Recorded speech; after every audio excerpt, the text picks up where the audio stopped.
Agrees. Hey, John, why so glum? I just got let go. The company's downsizing. This is the third time in the last 2 years. I'm done with this. Have you thought about My Computer Career? I've heard they can train you for a career in IT in just a few months, including cybersecurity and the basics of AI. And you don't need prior training or experience. Now that's a recession-resistant career. Wow, thanks. I'll check them out. Go to mycomputercareer.edu and take the free career evaluation. Mycomputercareer.edu, an Elite CompTIA certification partner. Financial aid is available to those who qualify, including VA benefits. This is WCPT 820, where facts matter. Welcome to Choose Views with Richard Chew. Get ready to dive into a world of insightful conversations and thought-provoking discussions. As progressives, our job is to have an all-inclusive, full-on assault with all of our players. A show that focuses on moving our political, social, economic, gender, and cultural conversation forward. And all of our players means all of our players. It's Choose Views. And now, here's your host, Richard Chew. Good Friday morning, progressives, and all the rest. Welcome to the March 27, 2026 edition of Choose Views, 773-763-9278. It's our last full week of the month of March, but here we are, people. Catch our shows, find my show specifically on Facebook Live, TuneIn Radio, and YouTube. Email me at richard@wcpt820.com. Follow me on X, Instagram, LinkedIn, Facebook, Blue Sky, Threads, Spoutable, and Substack. Catch all of our shows by subscribing to our WCPT podcast on Apple Podcast, Spotify, Amazon, iHeartRadio. There you can get Choose Views, featured interviews, Joan Esposito, live, local, and progressive, Patty Vasquez driving you home. The Big Picture used to be that, but now it's known as It's the Democracy, Stupid, with Edwin Eisendrath. In case you're like wondering, what happened to the Big Picture? Nothing. It's called It's the Democracy, Stupid. So check out Edwin. And this weekend, he'll be really putting it down with some great guests, which we'll talk about a little bit later. Make your way over to heartlandsignal.com. As we always say, so much good stuff to like and share. And I'll just give you a couple of quick hits because we've got a busy show today. Governor of Oklahoma appoints the energy executive Alan Armstrong to fill in the seat of Markwayne Mullin. This dude is lobbied up and oil moneyed up and is not favorable to the United States of America. But the governor appoints that new senator in Oklahoma. So there you go. A couple of other big ones to look at in terms of articles that are at Heartland Signal. During a discussion on a bill that would prevent undocumented immigrants from receiving in-state tuition from Kansas colleges and universities, Senate Vice President Tim Schallenberger, a Republican, said he would vote no because it would negatively impact someone new. So if you know them, if they're your friend, then you don't want the immigrant to endure any of the realities of our legal system. So this is, once again, Republicans. If it doesn't bother me, it doesn't touch me, then, why should I vote in favor of something or against something that, would be bad? And then Bernie Moreno, this one just cracked me up. This is just so you guys. While discussing different impacts on the Social Security Trust Fund, SSA Chief Actuary Karen Glenn has to explain to U.S. Senator Bernie Moreno from Ohio that non-citizens are not eligible for Social Security benefits. Moreno had said, how about having non-citizens receiving Social Security benefits? What a knucklehead. This is the guy that only won his Senate election last year, or in 2024, against Sherrod Brown because he threw a ton of money in that election. That's all the reason. It's not because of his ideas. He has a lot of outside money and influence and money that he's earned in his, I believe it's auto business or tech business. But that being said, how do you not know that? You're a U.S. senator and you're going to sit in front of the person whose job it is as an actuary with the Social Security Administration and tell her give her the what for, but you don't know. But that's what Ohio elected. So that's on the folks in Ohio. Well, and I will also say, in all fairness, that state's been gerrymandered to hell. It just has. But be that as it may, make your way over to heartlandsignal.com to check out the work that we have there. As I always say, and the kudos to our great staff and our digital newsroom. Make sure that you like and share what's happening, what you read there. Here we go, guys. On today's show, at 6:30, Twyler Jenkins will be with us talking about an event that's going on in Michigan honoring nonprofit leaders. And it's really a kind of an empowerment event for women. So she's going to be with us for a few minutes just to chat about that. And then you've heard this voice before, but you certainly heard the name. Jody Martin is one of our listeners, but she also is pretty adept on social media, particularly when it comes to her Substack articles. And boy, did she drop a bomb yesterday called, her place is the Snarky Correspondent. Welcome to the Snark Nation. I love it. But she's going to be with us at 6:45 to talk about an article that she just dropped about a particular politician missing the point when it comes to what's going on with TSA. 7 o'clock hour, Karen Byrne will be with us here in studio.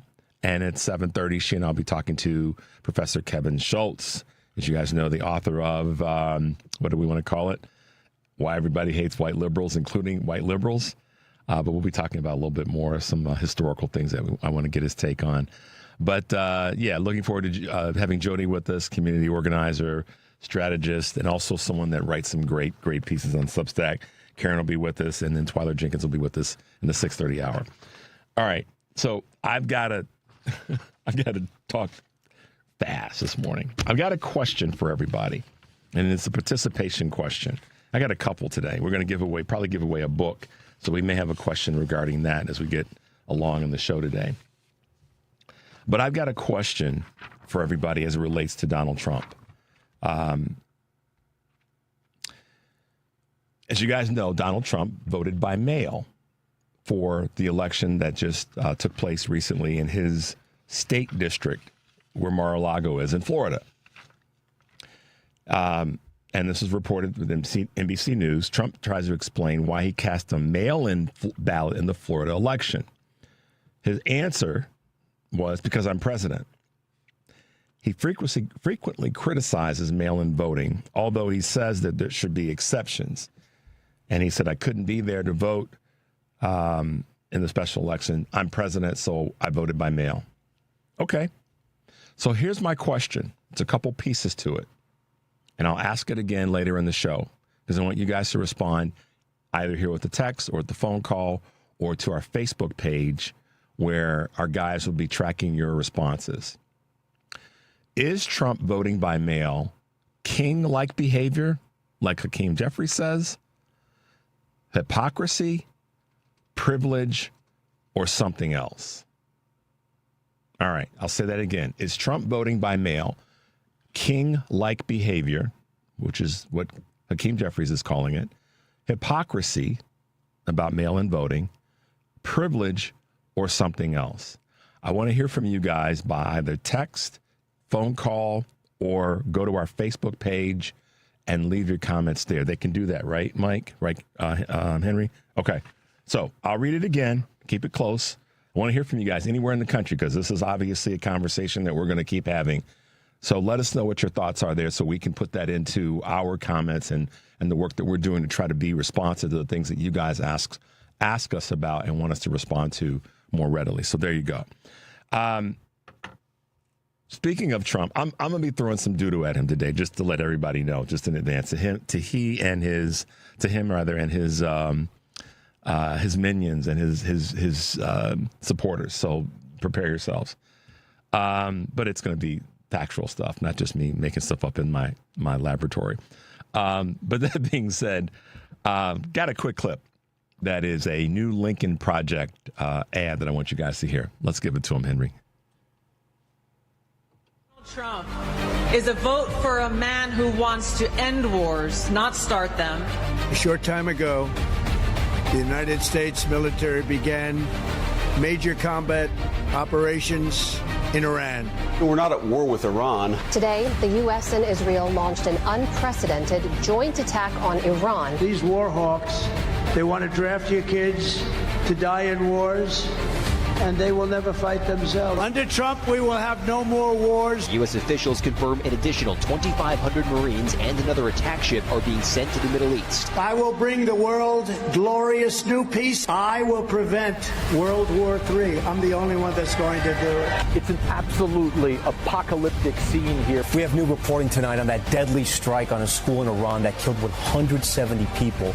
A preliminary Pentagon investigation finds the U.S. is likely to blame. When are you going to know when it's over? When I feel it. Okay. I feel it in my bones. A major shipping route for oil has effectively been shut down amid this war, sending shockwaves through the markets with gas jumping nationwide. Our president will start a war with Iran because he has absolutely no ability to negotiate. I believe that he will attack Iran sometime prior to the election because he thinks that's the only way he can get elected. Isn't it pathetic? And my response would be, no, Donald, you're pathetic.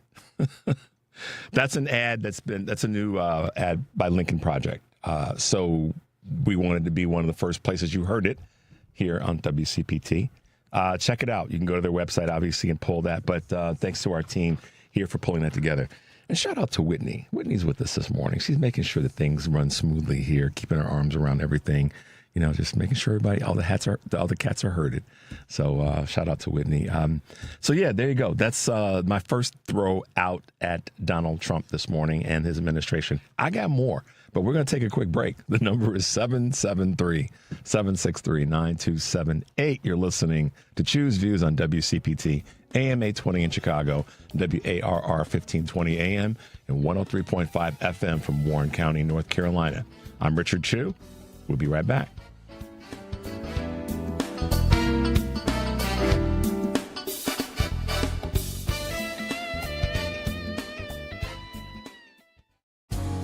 This is WCPT telling you how you can shop blue. Donald Trump has implemented a barbaric anti-immigration policy with mass deportations and having ICE agents showing up unannounced at people's homes, workplaces, and anywhere they suspect, separating families, ruining lives, and deporting people without any due process. But one company is taking a stand against Donald Trump. Greyhound Bus Lines has implemented a no warrant, no boarding policy. This prohibits ICE agents to enter the vehicle without a warrant. Greyhound Bus says they want to guarantee the rights and civil liberties of their passengers. Greyhound Bus is the largest inner-city bus system in the U.S., with over 1,600 destinations. Maybe this will lead to more companies stepping up like Greyhound is.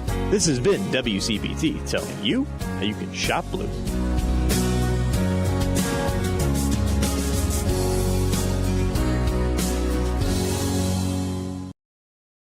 You're listening to Choose Views with Richard Chu. Hey guys, welcome back to the show. Thanks for being with us this morning. A couple of quick Choose Views news items on this Friday, March 27th, 2026. And by the way, I got to give a couple quick shout outs on birthdays. Today is Mayor Brandon Johnson's birthday. Happy birthday, Mayor Johnson. Today is also my good friend and been a guest here on the show, Rico Mowat's birthday. So if you know Rico or you search him out on LinkedIn or socials, say happy birthday to him and send Mayor Brandon Johnson a happy birthday. And listen, don't be a poo butt on terms of Mayor Johnson. It's his birthday. So just if you don't like him politically, okay, fine. But at least acknowledge that it's his birthday. All right? There you go. U.S. inflation may top 4% this year due to the Middle East conflict. The Iran war will push U.S. inflation up to 4.2% this year, according to the OECD, predicted yesterday. That would represent a significant jump in 2025's 2.6 increase. That's a big deal. The inflation is the highest among the G7 nations. Our inflation is the highest among G7 nations. Y'all remember during the election, they were talking about we got the best economy. See, Trump lied. All right. War in Iran rekindles the demand for green technologies. Global surge in energy prices sparked by the Iran war has pushed consumers towards sustainable technologies like electric vehicles, rooftop solar, and heat pumps, according to Bloomberg. While it's too soon to say if the renewed interest will revitalize an industry that's been in retreat, especially here in the United States, green tech appeals have shifted from fighting climate change to achieving energy security. With the Straits of Hormuz being destabilized, this is also becoming a bigger concern. TSA exodus produces longest wait times in history. Passing through the airport security has never taken longer, and a lack of funding is stressing the entire system. Acting Administrator of Transportation Security Administration warned lawmakers yesterday nearly 500 security officers have left during a weeks-long Department of Homeland Security funding shutdown, producing the highest wait times in TSA history.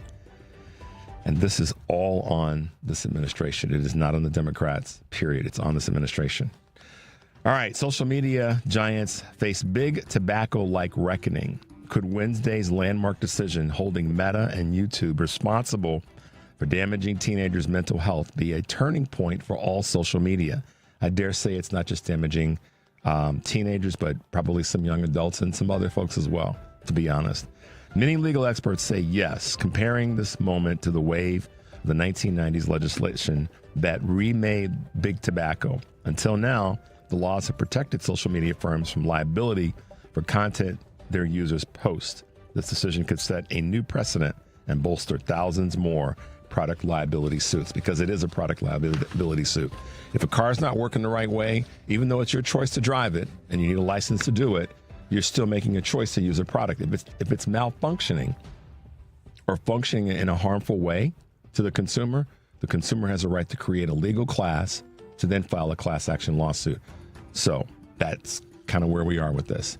Equal Pay Day comes later this year as the gender gap is widening. Pay equity is losing ground. This year's Equal Pay Day, which marks how many more days into the year women must work for their pay to match men's, is March 26, which was yesterday, one day later than last year. Women now earn 81 cents for every dollar men earn. The second straight year, the gap has expanded for the first time since 1960. Meanwhile, a new AP poll found 6 in 10 employed women say men have more opportunities for competitive wages, while just 1 in 10 men feel disadvantaged. And oh, by the way, for all the white guys out there that bought into and drank the Kool-Aid that white men were being discriminated against in the country, the data proves you wrong, even though it was a common sense argument from me. All right, guys. Thanks for a couple of Choose Views news items this morning. Now we're going to get into some flame throwing, at least in my mind, about what's happening with this administration and with Donald and all the rest. But before we do that, we during the 7:30 hour, we'll be talking with author and college professor Dr. Kevin Schultz will be with us, talking about his book, talking about a variety of things historically, which will be cool. I don't want to overplay it. But we're going to give away a copy of his book, a signed copy of his book, Why Everyone Hates White Liberals, Including White Liberals. And the question I'm going to put to you guys, and we'll drop it to you again a couple more times, is he's written a few books, Professor Schultz has. But one of them is about 2 other authors and public speakers and notable figures that over the years, and particularly in the 60s, were big names in the political conversation and the historicals. And they had a rather challenging relationship and friendship because they sat on 2 different sides of the political spectrum. To win the book that we're going to give away from Dr. Schultz, Professor Schultz, I'd like to know by phone call, and the guys will take your call. You can't do it by text. It's got to be a phone call. What was the name of that book that I'm describing? And I can't mention any of other parts of it because it'll give it away. But what was the name of the book that was written by our good friend, Dr. Kevin Schultz, Professor Kevin Schultz, that delves into the personal archives of 2 authors and speakers and political figures back in the 60s? I'll leave it there. The first person with that answer will get a copy of the book, and I'm sure that Professor Schultz will be proud to talk about that for a minute when he's on. All right, let's keep it moving. Did you guys see Donald waxing on about a damn pen that Mike Johnson, that he got, that was some $1,000 pen, and that it wasn't working? This is during the cabinet meeting. Did you guys see this? They can't make this stuff up. Go look at it. He's waxing on about $1,000 pen. Meanwhile, people are standing at the airport trying to get home, trying to get to see, trying to go here, trying to go there. He's waxing on about a damn pen, and it's not working. And okay, would people say that he's losing it or in the ballpark of losing it? Yeah, it's crazy. And it is, again, one of those moments where we go, gee, and y'all were concerned about President Biden slowing down his speaking. And okay. The other thing, did you see Mike Johnson, little boy Mike, giving Donald a, quote, Golden Era America First award? Did you guys see that? I mean, he stands in front of an audience of people, kind of looked like he was sweating because he knew that he was full of you know what. He's giving a first ever award for America First for Donald Trump, a gold award. It's almost like Donald said, I'm having a bad week. I need you to do something for me. And you can't come in here and get on your knees, but you can do this for me. So Mike Johnson, there he goes once again. These folks are a bunch of pieback losers, guys, on the right now. So we've got to do this thing. And I'm going to call it grinding them into political dust. People are stuck at airports. We're at war. The list goes on. This is not about liberals being owned either and being triggered and PO'd. It's about fighting back. We got to grind these fools into political dust. Period. End. Full stop.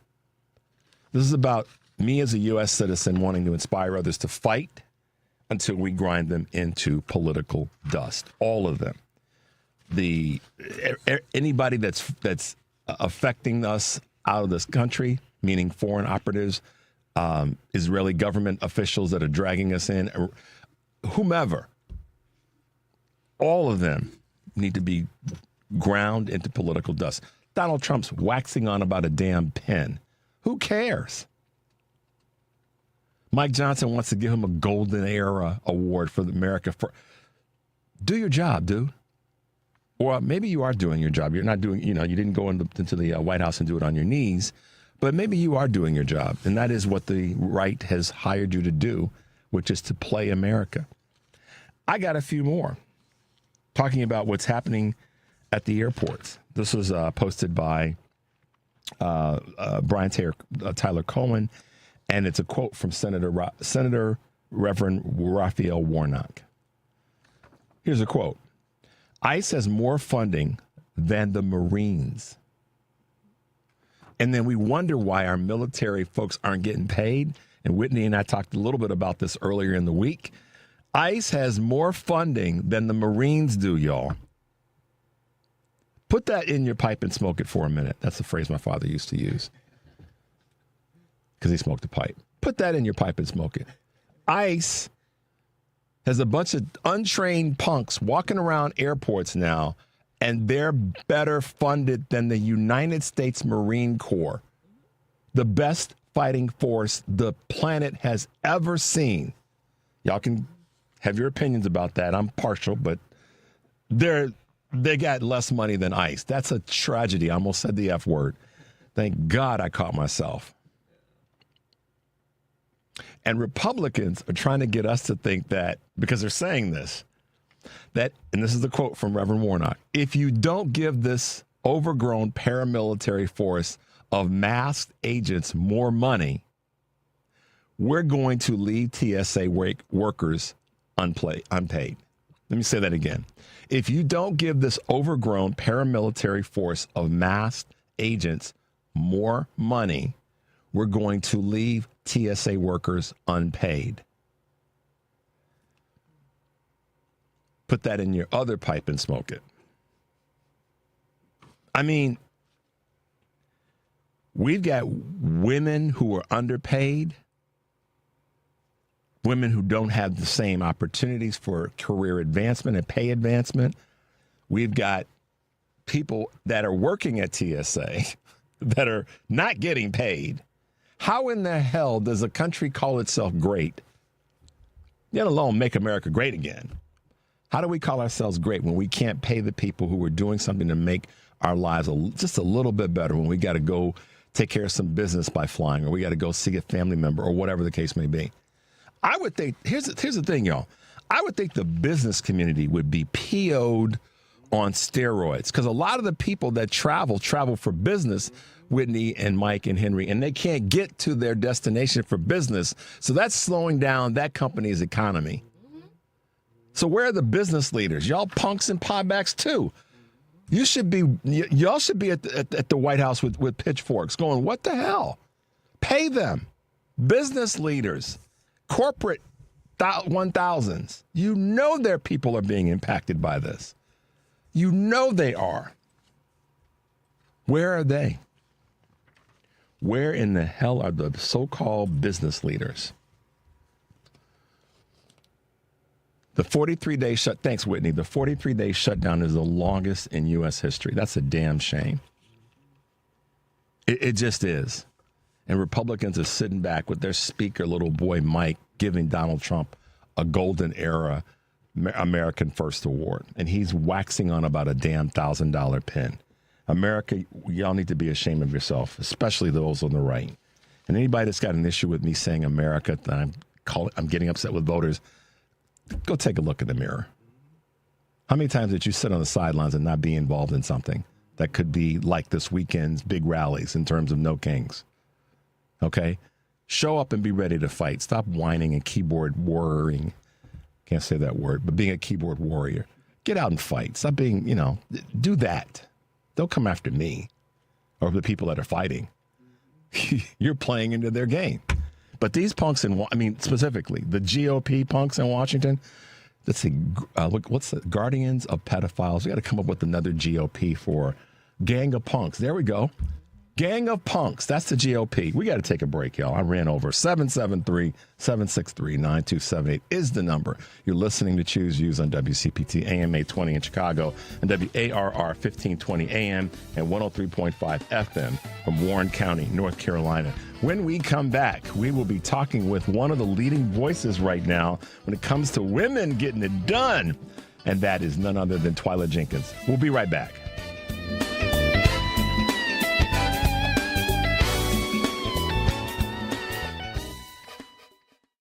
If you owe back taxes, listen carefully to rule number 1. Never go up against the IRS alone. They're cracking down, freezing bank accounts, garnishing paychecks, canceling passports. Even your home or business could be at risk. But here's what they don't tell you. The IRS has powerful tax relief programs that could save you thousands if you qualify. That's why smart people call Optima Tax Relief, America's #1 tax resolution firm. Nobody knows these programs like the experts at Optima. Their team of tax attorneys and licensed professionals have resolved over $2 billion in tax debt for people just like you. The IRS is not stopping, so don't wait and don't take them on alone. For tax help you need, for tax help you can trust, call Optima today for a free consultation. Call 800-780-3599. 800-780-3599. 800-780-3599. Optima Tax Relief.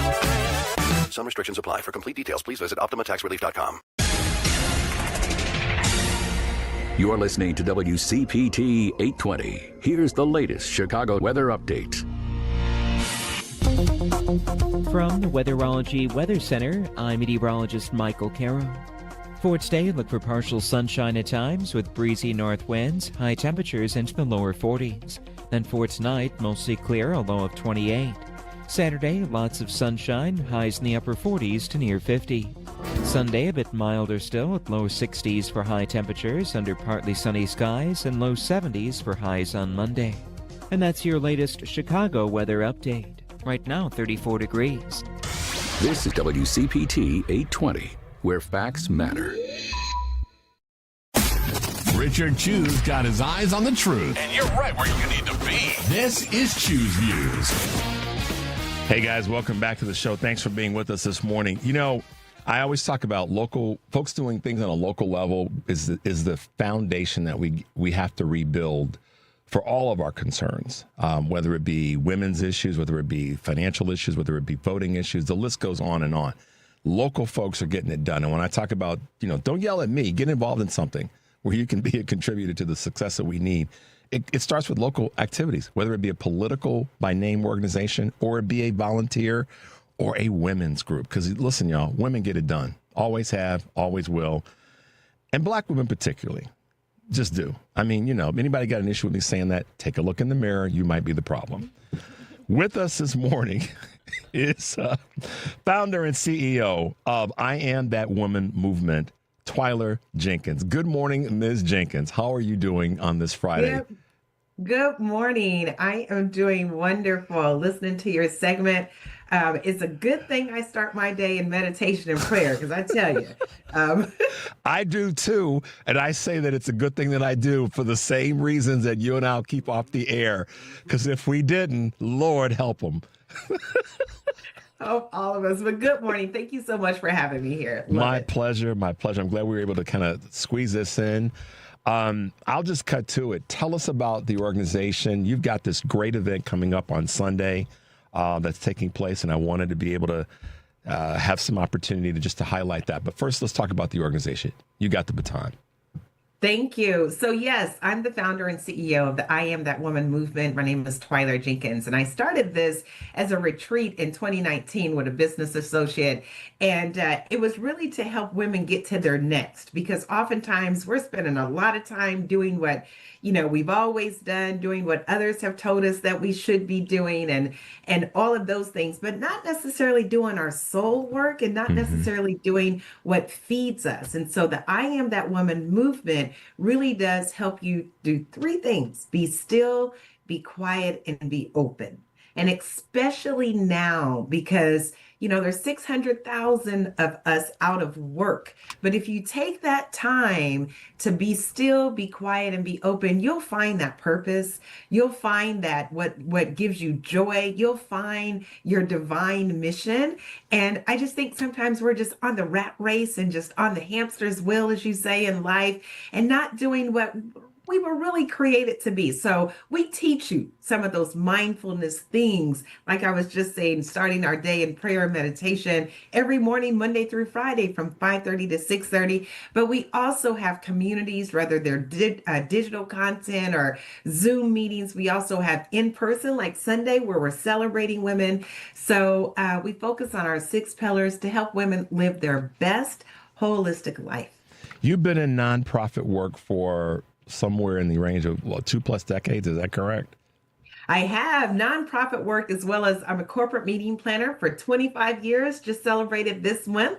Wow. So that was my big win for Women's History Month. 25 years I've been doing corporate meeting planning. 2018 is when we started the retreat. Right. 2019 becoming a nonprofit, but I've always, nonprofit has been a part of my life for years. Why has that been so important to you, Ms. Jenkins? I think nonprofits, I don't want to call it grunt work. I call it the most important work, but a lot of times it is grunt work, right? It's the work, and it's the women oftentimes that's doing the work. Not just, I've worked for wonderful men in nonprofits. No shade to them. I'm just a woman. It's just my focus. It's just what God poured into me to give back to women. But I just believe that nonprofits are generally the ones that's doing the important work. So rather that's with youth, rather that's advocacy work, rather that is standing up for our rights work, rather that is with feeding the community. Oftentimes it's the nonprofits, that's the stabilization that's in our communities. We do oftentimes need to get support from corporations, from grants, from government, but it's those nonprofits in the community, and sometimes the smallest ones, that are having the most impactful touch. Because you know why? Most of the times we've had that experience. Yeah. We were that woman. That's why that's the name of my organization, because oftentimes I see you. I want women to know that you're not alone, and I'm that woman too. I've gone through that. You can learn from me. I can learn from you. And that's why even the name of our nonprofit is I Am That Woman. There you go. I have to say this: when people want to criticize nonprofits or certain groups that rely on funding, I ask the question, well, what else do you expect? What they're doing is replacing the thing that typically is gone, which is money and resources to people that are maybe struggling. I don't want to say, that always fall on hardship. It's just, working 40, 60 a week, maybe double, and still trying to get through. So it's about making sure that one resource that we all got to have in the world that we live in is money. And so I don't criticize. I'm never one to criticize, at least I don't believe I have been, when local organizations that are volunteer or that are ones that are in the nonprofit space have to work with the corporate side or the business side to move forward, because that's how it allows you to grow and sustain yourselves too. So I totally understand the integration between the two. On Wednesday, we had one of our great folks on. Dan Summons is the managing director of Blessings in a Backpack. And it's all about making sure that kids have food on the weekends. And it takes corporate support for them to be able to execute their mission.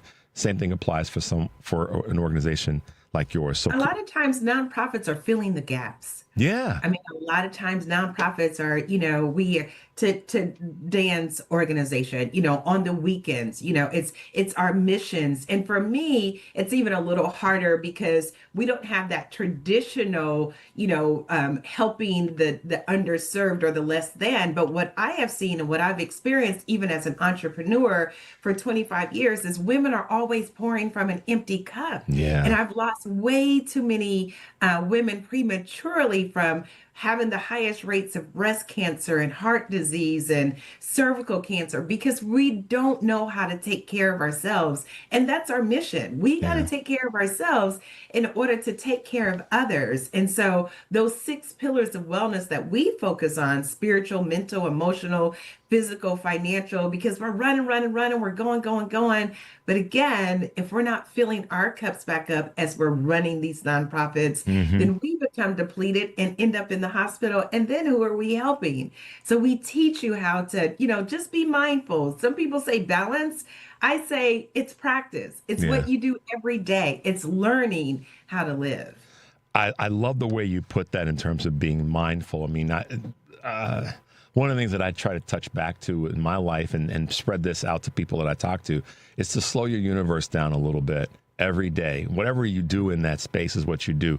But slow it down so that you have time to recognize what's happening, and going to happen, or what you want to see happen.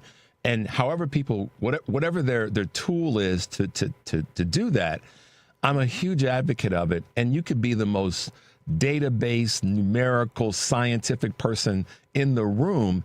You still need to do that too, as much as someone that might be the opposite end of their makeup as a person. We all have to slow our universe down and take note of what's going on around us.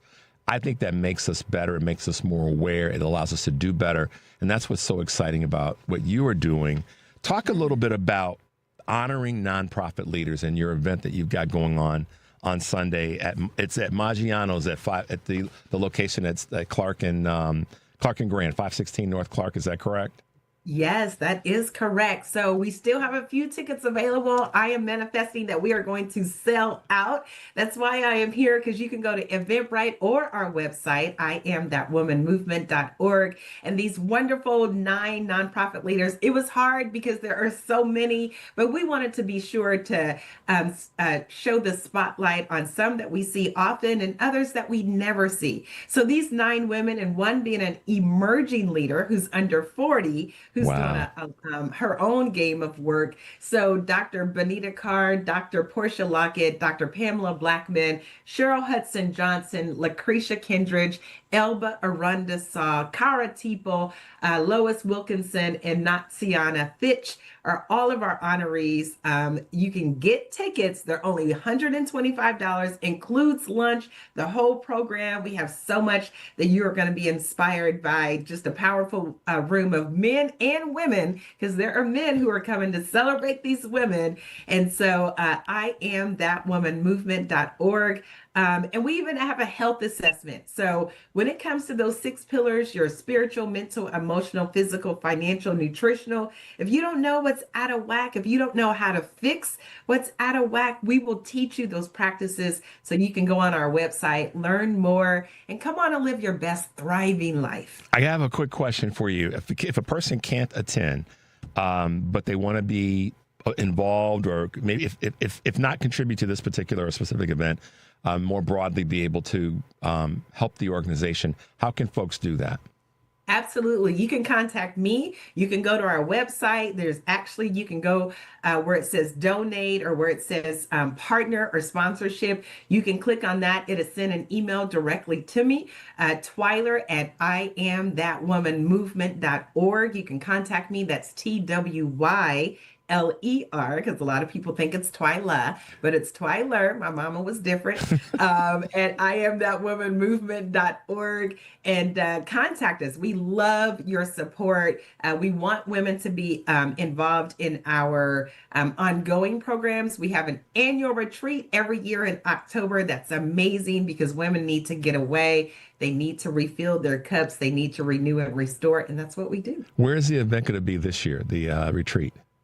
Ooh, that's such a great question. You haven't determined yet? Still in the planning? Yes, we are still in the planning phases. Okay. And so with everything going on, we want to make sure that it's economical because we understand that things are a little different this year. Yeah, they are. Listen, Twyler with an ER, Jenkins. Thanks for hanging out with me this morning. It's an honor to honor you guys and the work that you're doing and keeping folks motivated and their cup full and being able to move forward. So keep on with the hard work. We will keep you in our thoughts in terms of future stuff. We want to have you back on as we start to look toward the fall and when that event's been planned and helping to do whatever we can to do to support that. Does that sound good?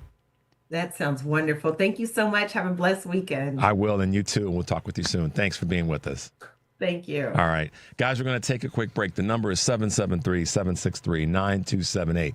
You're listening to Choose Views on WCPT AM 820 in Chicago and at WARR 1520 AM and 103.5 FM from Warren County, North Carolina. I'm Richard Chu. When we get back, we're going to be talking with the Snarky Correspondent. We'll be right back.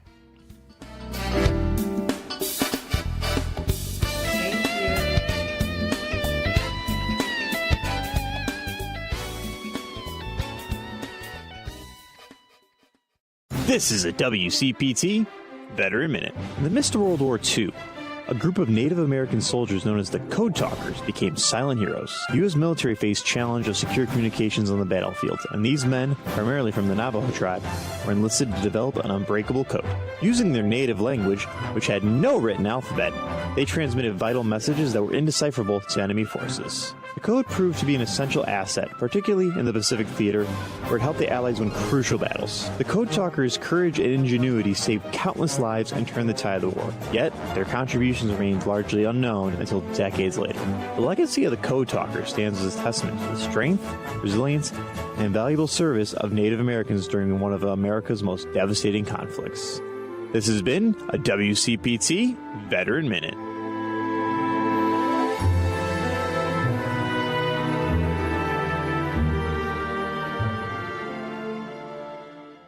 Welcome back to Choose Views with Richard Chu. All right, guys. Welcome back to the show. We're good. All right.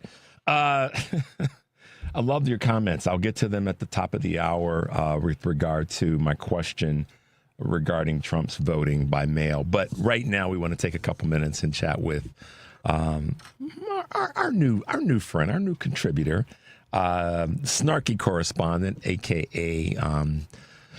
a.k.a. Jody Martin. Good morning. Do we have Jody on the line?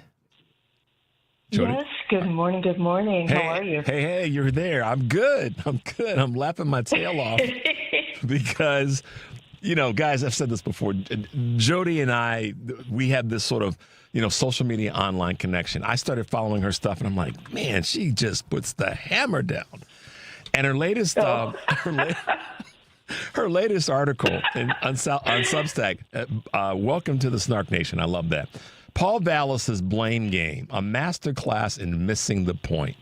Let me give you guys the highlights. Basically, Paul Vallas, who ran for mayor here in the city of Chicago, and he lost, and thank God he did, or ICE would have probably been in your neighborhood, just to be honest with you, because he's a believer that punishment and force is a way to fix problems that has been systemic for decades.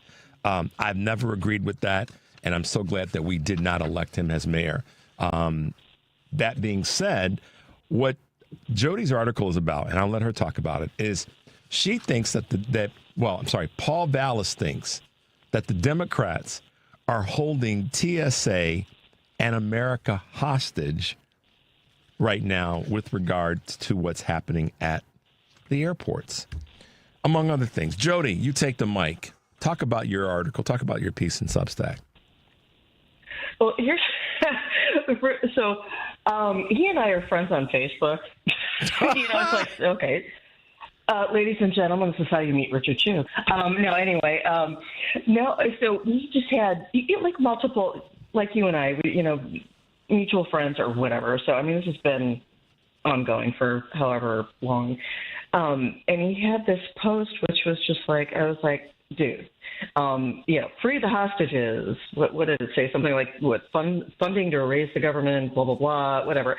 Basically, he was saying that the Democrats were the reason why, the TSA, those people who are, busting their booties for a very thankless job are not getting paid. And I was like so confused. I literally started laughing out loud, like in the middle of my favorite coffee house. I was like, what is this guy saying? And so basically the piece just started off as like me trying to figure out my confusion. I'm like, okay, are you a Democrat? Are you a Republican? I don't understand this man. He's just so confusing. He claims to be one thing, but then he consistently criticizes, it's always the Democrats' fault. So that was where the piece really started, was just me just kind of, and this sounds so juvenile, I just kind of wanted to rip on the guy because he makes no sense to me. That's not juvenile. That's what grown folks have to do sometimes, Jody. I believe that, because sometimes what happens is we feel like, well, I can't say anything. You don't. I know you don't. Deep down inside, you're like, no, I'm throwing a fastball here, and you so well do this because that needs to be called out. Paul Vallas has proven. This is not my opinion. This is what he's done. He has proven that when it comes to a real tough call with Republicans, he doesn't have the Strassels to make the call. For example, the Republicans have control of the three branches of our federal government and many state legislatures. Exactly. How in the hell can you blame the Democrats when they hold the keys to the kingdom, so to speak, the keys to the money, and force the president to get this done? They're the ones, not the Democrats. We're not holding anybody. How many times? What was it? Maisie Ronald said it earlier this week. 7 times we've sent up a bill. We put together a resolution for this, and the Republicans keep coming back and saying, well, and it's been caught that John Kennedy from Louisiana said Trump is the one that told us we can't make a deal with the Democrats. So Paul Vallas put me on my booty. That was crazy when I heard John Kennedy, of all people. Say that. And he didn't have to pause and clear his throat to say it. He just said it as part of so you know that's what went down. So Paul Vallas, by his actions, so that no one says that I'm making a negative statement about him, I'm just telling the truth. Based on his actions, he has proven to not really be someone that we can trust. He's kind of like John Fetterman in many ways. Vallas is not in an office right now, but they're probably distant cousins in this space. Fetterman is doing the same kind of garbage. He's blaming the Democrats. No, dude, So Vallas, I saw your article, and I know I'm dragging you back down the primrose path on this. No, it's good. But your article is great. And I like the way that you put it. It's like, listen, you missed a point here. He completely is missing the point. I feel like he consistently does, and to be honest, this is every time I write something, I think it's out of my curiosity or just my virile anger. I know, once again, I always say I'm preaching to the choir with you because we agree on all of these things. But, oh, my God, I was just like, okay, I knew some of, his history and whatever, the contradictory, all that stuff. But it's just, when you really go down the rabbit hole on, okay, how many times has he disagreed with the Democrats and still claim that he was one and whatever? I'm like, okay, I and I went down that rabbit hole and I still don't understand where the nucleus of what this is. You know what I mean? It's very confusing. People confuse me. Well, in this case, and this one especially. In this particular case, I said this a few times. Just if you can't be down with the Democratic Party, I get that. That's your call. But stop pretending to be one. And I hate when people say, and I really do hate this. I really do hate this. Not people, but I hate when people do this. I'm a Democrat, but they spend 51% of their time trash talking Democrats. Okay, then just be. My God! Just go be a Republican. At least then I can go. Okay, I can come back at you because you flipped, and that's fine. I mean, a perfect example of it right now in Congress is Nancy Mace. She ran as a Democrat, got elected, and then decided, oh, because they're not treating me right and well enough, I don't love them anymore, so I'm going to flip parties. I mean, at least she flipped parties. She's ridiculous. So Vallas and Fetterman, just go on and say you're Republicans. Stop saying you're Democrats, because it's safe over here. It's easy to come after your own team. It's hard to go after the others, and that's where these guys fail. That's where Fetterman is failing. That's where Paul Vallas is failing, and many others are. Just become a Republican. Don't stop. Agreed. And I hate the pause in the middle. Well, I'm an independent. No, you're not. No, you're not. You might want to say that you're independent in your thinking, but I want to see what you end up voting for. That's always for me the test. When someone says I'm an independent, it always cracks me up. What do you vote for? Yes. Yeah. Oh my God. No, especially I was working on a campaign in the 8th Congressional, and just even knocking on doors and whatever. It was amazing, just especially the way we had cut the list to who we were talking to and what have you. When people would say maybe they're independent or whatever or blah blah blah, or the way we cut the list, we were talking, at least in the primaries, you kind of talk to you really talk to Democrats or whatever, just to get out the vote is really the field program's job. But when people would say, well, I used to be a Democrat, and then I feel like my brain just doesn't even go into conversational mode anymore. It just goes into, all I hear is like the Peanuts grown-ups. I'm like, you know what I mean? I do. I shouldn't say that on air. This is how I work on a campaign. No, it is not. But all I hear is wah, wah, wah, wah, wah, wah, and I just smile and I nod. I'm like, well, thank you for your time. And then I walk off going, huh? I was like, you are not a Democrat. You are lying to me. Well, Jody, that's why. Go ahead. I'm sorry. Go ahead. I'm sorry. Oh, no. I always get excited when I'm talking with you, and then, it's like, two goofballs just getting into this crazy conversation that's just very exciting. So, yeah, go ahead. No, I'm good. That's how it has to be. We have to be goofballs about this. We can be serious all day long, and believe me, I know how to be serious. But the goofball part of this is important because it allows us to do a little bit of what Miss Jenkins in the earlier segment said about kind of calming ourselves, kind of finding our center. And sometimes that center is to laugh and to have some fun and be silly with people that you know and that you care about. That's one of our responsibilities, I believe. It's an opportunity. So I appreciate you hanging out with us this morning and laughing at my silliness but at the same time, calling these goofballs out. So Jody Martin, y'all. Go ahead. Go ahead. Oh my gosh. Oh, no, I was going to say, I just feel like it's important because, I'm one of the little guys too. And it's just like, well, not that I think Paul Vallas is going to come after me and show up on my doorstep and, steal my cat or something. I don't know. He better not. He better not. I get him with my words, darn it. It's just, the other side of Richard Chew will emerge. Yes. It was like, I have Chew on my side. It's like, back down, buddy. I'm like, no. Jody, thanks for hanging out with us. We got to hit this break. The Snarky Correspondent, check her out on her articles on Substack. They are brilliant. They make me laugh, and they make me cuss in private. So there you go. Jody, thanks for hanging out. I love you, Richard Chew. Oh, my God, I've done my duty. Back at you. Thank you for the time this morning. We will talk to you soon, okay? My pleasure. All right. Bye, Richard. Take care. All right. Bye. 773-763-9278 is the number. You're listening to Choose Views on WCPT, AM 820 in Chicago, and WARR 1520 AM and 103.5 FM from Warren County, North Carolina. When we come back, it's going to be more fun. Going to be hanging out with our great friend Karen Byrne from TruBlu Politics Podcast. We'll be right back.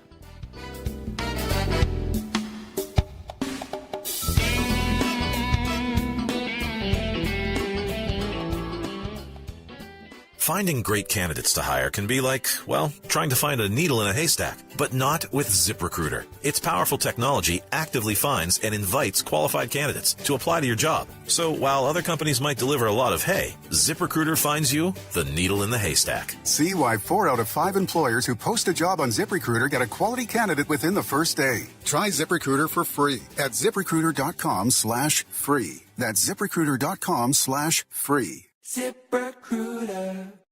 I didn't ask to be thrown in the streets with nowhere to go, but I did ask for help, and Covenant House was there for me. 1 in 10 young adults will experience a form of homelessness this year. For these kids who didn't ask to be put in this unthinkable situation, Covenant House is there, providing hot meals, a safe place to sleep, medical care, and love.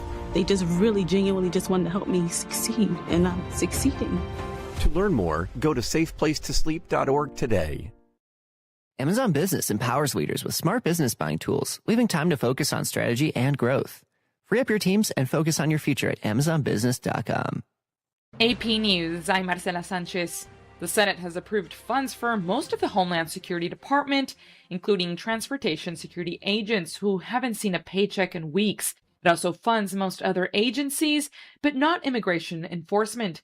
Democratic leader Chuck Schumer blamed Republicans for TSA workers not getting paid. This long overdue agreement funds TSA, the Coast Guard, FEMA, CISA, strengthens security at the border and at ports of entry, and keeps Americans safe. This could have been accomplished weeks ago if Republicans hadn't stood in the way. On the Senate floor, Majority Leader John Thune says President Trump should never have had to step in to rescue TSA workers and U.S. air travel. We are here because, thanks to Democrats' determined refusal to reach an agreement, there will be no Homeland Security funding bill this year. Instead, just a few minutes ago, Republicans funded the Department of Homeland Security piecemeal.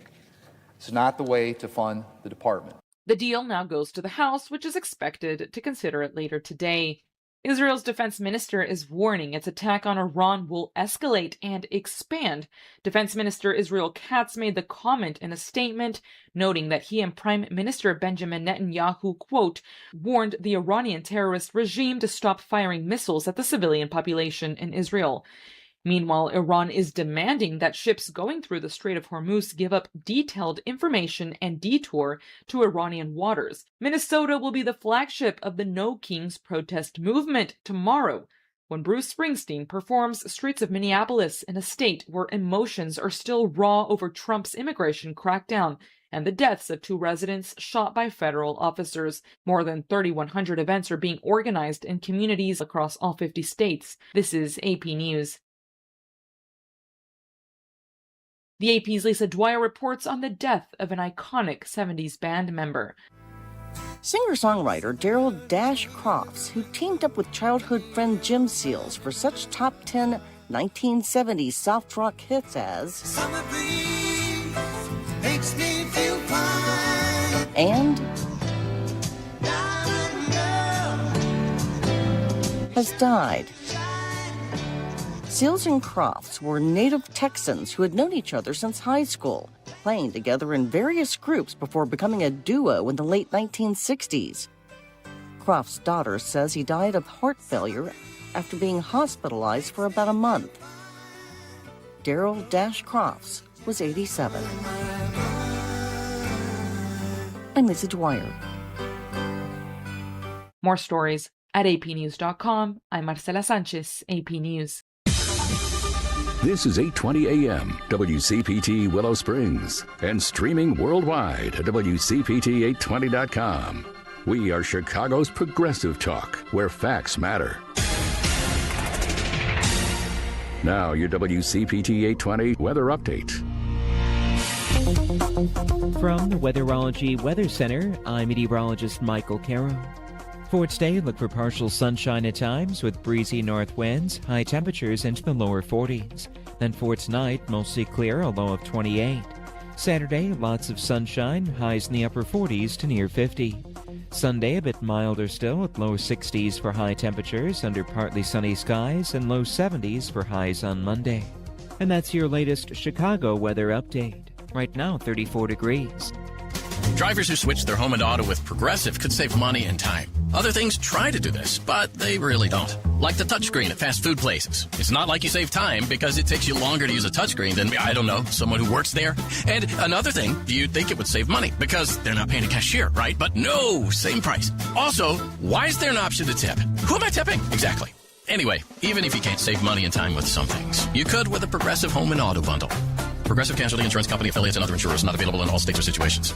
Alexa, play WCPT. WCPT from TuneIn. You're listening to Choose Views with Richard Chew. Hey guys, welcome back to Choose Views, 773-763-9278. We're going to be taking your calls over the next hour, but of course, let me get through a couple things before we get to that. Today on Live Local Progressive, Joan Esposito will be taking your calls the first half of the show. And then talking to Laura Tanner of Indivisible Chicago, as well as Rick Smith, host of the Rick Smith Show, weekdays 5 to 6 a.m. And then, of course, you can catch Joan's show weekdays 2 to 5 Central here on WCPT AM and heartlandsignal.com and tune in. Tonight on Driving It Home, Patty Vasquez will be joined by Hal Sparks, host of the Hal Sparks radio program here on WCPT. Car Guy Tom Appel, host of the Consumer Guide Car Stuff podcast, and more. Driving It Home with Patty Vasquez, weekdays 5 to 7 here on WCPT, the Heartland Signal website, TuneIn, YouTube, and Facebook. And then tomorrow, it's the Democracy Stupid with Edwin Eisendrath. I told you he's got a great lineup. Elon Goldenberg, Senior VP and Policy Advisor Officer at J Street. Jill Wine-Banks will be with him. You all know about Jill from Sisters-in-Law. Andy Hyanea, director of the SOS Middle East Institute at the University of London. G. Elliott Morris, data-driven journalist, pollster, author of the Substack newsletter Strength in Numbers. It's the Democracy Stupid, Saturdays 1 to 4 here on WCPT. Next week, I'll be talking to a whole bunch of people. Author Corbin Trent, Dr. Deb Howery, former chief medical officer at the Center for Disease Control. Legal analyst Adam Klasfeld, Sean Harris, candidate for Congress in Georgia, Mayor Johnson of Chicago, and our regulars, Kurt Mullet, Karen Byrne, will be with us. So there you go. Busy week. Catch us on Facebook Live. And speaking of that, I want to make sure you guys, we're reading your comments, and we want you to please comment by going to facebook.com/WCPT820. And this takes me back to the question that I asked earlier about Donald Trump. Is Donald Trump voting by mail king-like behavior, hypocrisy, privilege, or something else? And the responses that I've gotten so far, in a nutshell, have been hypocrisy. Pretty much everyone has said that sent a text to us, it's hypocrisy. What I want you guys to do, though, is to go to Facebook. If you're on Facebook, go to our Facebook page, because we want you to leave your comments there as well. You can go to facebook.com/WCPT820. You can call us as well. We could love to talk to you about that, but just putting that out there one more time. All right. Karen Byrne from TruBlu Politics Podcast, a.k.a. Karen from Chicago, is hanging out with me this morning. Good morning, ma'am. Good morning. Thanks for having me in again. You guys keep opening the door. That's right, it's your own fault. Is that Karen outside? Yeah, it is. Come on in here. Should we let her in? Oh, my. So, okay, where do we start? We'll start with the question. The question being, is the knucklehead in the White House, his voting by mail, is it hypocrisy? Is it privilege? Is it king-like behavior or something else? Or what's your take on that? I feel like hypocrisy doesn't even begin to cut it with Republicans in general. I mean, yeah, it's total hypocrisy. Yeah. But it just feels like that's such a nice thing to say about them now, because it is so what I wanted much to say, I can't worse. say in the air. Yeah, no, it's just so much worse, because it's literally going back to a time, and this is what I remind people that I know that, don't do politics and they don't, vote in every election. Unless you were a wealthy, white, male landowner in this country, you did not have the right to vote. So every single other person, if you don't fit in that category, people before us fought for our rights to vote. Mm-hmm. Yeah. So why are you going to squander that? Why would you squander that? Makes no sense whatsoever. And it's painful to see people vacillating. And again, I say this, anybody vacillating on the issue, but we know who is going to be further empowered by limiting the playing field when it comes to voting. That's right. It's one group, y'all. You are giving your power and your voice over to these people that are going to serve their own best interests and the interests of the people that are just like them. That's it. I mean, it's so, yeah, I pretty much knew where you sat on this, but I didn't want to put words in your mouth. Mm-hmm. Let me read something to you real quickly, to all of us, but something that this is a thing that we'll try to get through as quickly as I can. And this was put out there by our good friend Kurt Mullet from Hoosier Blue 63. A massive misuse of taxpayer money. Over $88 billion was spent for deporting 1 million people in the first year. This is Trump's first year. That is a cost of $88,000 per person. How about cutting that in half and employing some people? Right. Okay. To fit the minimum wage numbers. I mean, how cool would that be? Moderate estimates put the military operation alone to kidnap Nicolas Maduro in excess of $60 million. Mm-hmm. Only the actual military operation. That's not the maneuvers that led up to the kidnapping. Yep. Let that one settle with you. Daily operations for the illegal war in Iran are costing taxpayers an estimated $59.39 million per day. That $59.3 million per day could instead cover the daily cost of Medicaid for more than 4 million Americans, or SNAP for more than 9.5 million Americans. Right. The war has now entered its 25th day, and 25th day. By this point, it's probably 26 days. This is the total, the total to date of being up to $1.5 billion in taxpayer money. That's our money. Taxpayer money. Mm-hmm. Billionaires aren't financing this war. They are not. Donald's personal wealth has increased over $7.3 billion since his inauguration. Mm-hmm. His name appears over 38,000 times within the Epstein files. Multiple testimonies and sworn statements have been given as evidence to his abuse of young children. Mm-hmm. Court documents prove his involvement. But the white supremacists and MAGA could care less. Nope. That doesn't seem to be a problem now for them. It's a pretty big price tag, Karen. It sure did enrage them when the deep state and the pedophile ring was, being assigned to Democrats and the Clintons specifically. Now, and that is why it was so important for the Clintons to go and sit and testify under oath. And you notice how once they did that, they kind of all the yelling and screaming and it kind of shut down. It sure did. They showed up. They brought the heat. Yeah. And they couldn't handle it. And we'll do it in public too. Yeah. And listen, I just love this thing that Hillary Clinton does. And I've said it before, when she leans on her hand, like when y'all shut up, bumping your gums. Mm-hmm. And try to say something when she just leans on her hand like this. Mm-hmm. I think that is the coolest. I know. F-U. I know. Kind of move. She did body it. language. She did it during Benghazi. She does it. Yep. And I'm like, I just love it when she does it. It reminds me, and it reminds me of when women get just tired of hearing folks, particularly men. So I'll shut up now.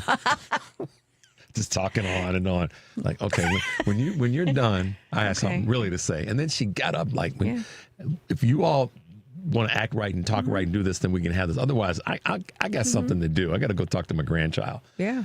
That is funny because it does. It gets the attention because rather than raising your voice, rather than, reacting in the moment, just sitting there saying, okay, I'm going to let you get this out. Mm-hmm. I'm going to let you, get all your foolishness and your, stupidity out. And then you ready now? Yeah. And now I'm going to lay it out for you. I'm going to lay it all out. Mm-hmm. I said earlier, I used a phrase, we need to grind these Republicans, the GOP in its entirety, from Trump on down to the most disengaged Republican voter into political dust. Absolutely. When we got a dude sitting at a cabinet meeting railing on about $1,000 damn pen. Right. When there's folks giving him fake made up awards to appease him. There were some foreign leaders and foreign members of Parliament. Specifically, I heard a gentleman in the Irish Parliament speaking about the St. Patrick's Day visit to the Oval Office. Yeah. And that we have to stop that. I know. And he said, we have to stop that. This is not normal. No. He is not to be treated as normal. He is not to be treated as legitimate. And he's not, and it's not even. We don't even have to get into what the election numbers may have been and all that. Just legit, legit. He's not legit. Yes, he is not a legit leader. I know. Spend a lot of time. At least I don't believe I do. You guys can correct me if you think I'm wrong. Railing on about Donald, because I've spread my wings to the entire GOP. Like I said a moment ago, down to the most disengaged Republican voter. It's y'all. Mm-hmm. And it's certainly the it's not Congress. No, it's the GOP the Republicans in Congress, mm-hmm. both Senate and House. It is not the Democrats. So we have to stop saying Congress doesn't work. No, the Republicans in Congress aren't working. Be concise, be specific. It is Republicans in Congress. And the thing of it is, gerrymandering, voter suppression did not start with Donald Trump. No, it didn't. It precedes Donald Trump. It was during Bush W. Bush. It was H.W. Bush. It was, they have been doing this, playing the long game, stacking the courts so that they can take away people's ability to vote. Yep. Without a doubt. That's their only way to win. That's the only way they win. If anybody, right, left, and in the middle, goes back, you will not find policy from a Republican administration. We can go back, I'd say the last time maybe would have been Eisenhower, and maybe even Nixon because of what he did with China. Mm-hmm. Okay, I'll give him that to some extent. But you won't find a Republican since Reagan and their administration and their party that put forward true legislation that benefited all Americans. Right. If the legislation that was put forward and passed and signed, it wasn't to benefit all of America. Mm-hmm. But more often than not, Karen, what they've done is it's been brinkmanship. It's been slowing the move for progress. It's been all of those things. They've just gotten in and mucked up the system like, sand in the gears. And the mainstream media treats them as equal side of the same coin as Democrats. The minute one Democrat says or does something that's out of alignment or whatever, then it's both sides do it. But you got 218 knuckleheads mm-hmm. on the right, and you got one or two on the left that lose their mind every now and again. Suddenly, both sides do it. Right. Well, and, just this idea, too, and we see it over and over again, the media treating the Republicans as the experts on the economy. They suck at it. They're terrible. The data shows that they're terrible. That's the key point right there. Say that again. The data shows that they are terrible on the economy. They always tank the economy. And they always have been. Yeah. They always have, and on a state level, too. And yet the media defers to them on that. Over and over and over again. And it is maddening. And then, even something like, and I get, with the January 6th, commission that, ideally you wanted it to be bipartisan. It should have been more bipartisan than it actually was. Right. But here you have Adam Kinzinger and you have Liz Cheney. They're the ones that grow put some steel in their spines and decide that they're going to finally come out, even though both of them voted the majority of the time with Donald Trump. Don't forget that. But yet the media treated it. Now the committee has some legitimacy because there are Republicans now that are in it. Right. As if to say that if it were all Democrats that it wasn't going to be legitimate. No, because if you do exactly what you just did and go back and look at how they voted, that was very partisan. That's right. So then why should we have them on the committees? They've been very partisan. Exactly right. And so, I would say that better would have been for the media to say, why is it only Liz Cheney?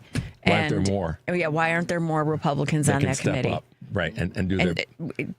that is very telling. The fact that Kevin McCarthy, Lindsey Graham, Mitch McConnell, they all stood out there and said, Donald Trump is to blame for this. Yep. Right? Yep. And yet...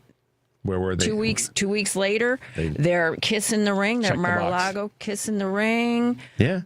And then Mitch McConnell fails to convict in the Senate, which would have spared us all what we're dealing with right now. All of this Understand? crazy. And that's the Republican Party. Yeah. That is what you get with the Republican Party. We are here because of the Republican Party. Period. End. Guys, let's take a quick break. The number is 773-763-9278. You're listening to Choose Views on WCPT AM 820 in Chicago, WARR 1520 AM, 103.5 FM from Warren County, North Carolina. I'm Richard Chu. We're talking with our good friend Karen Byrne from TruBlu Politics Podcast. We'll be right back.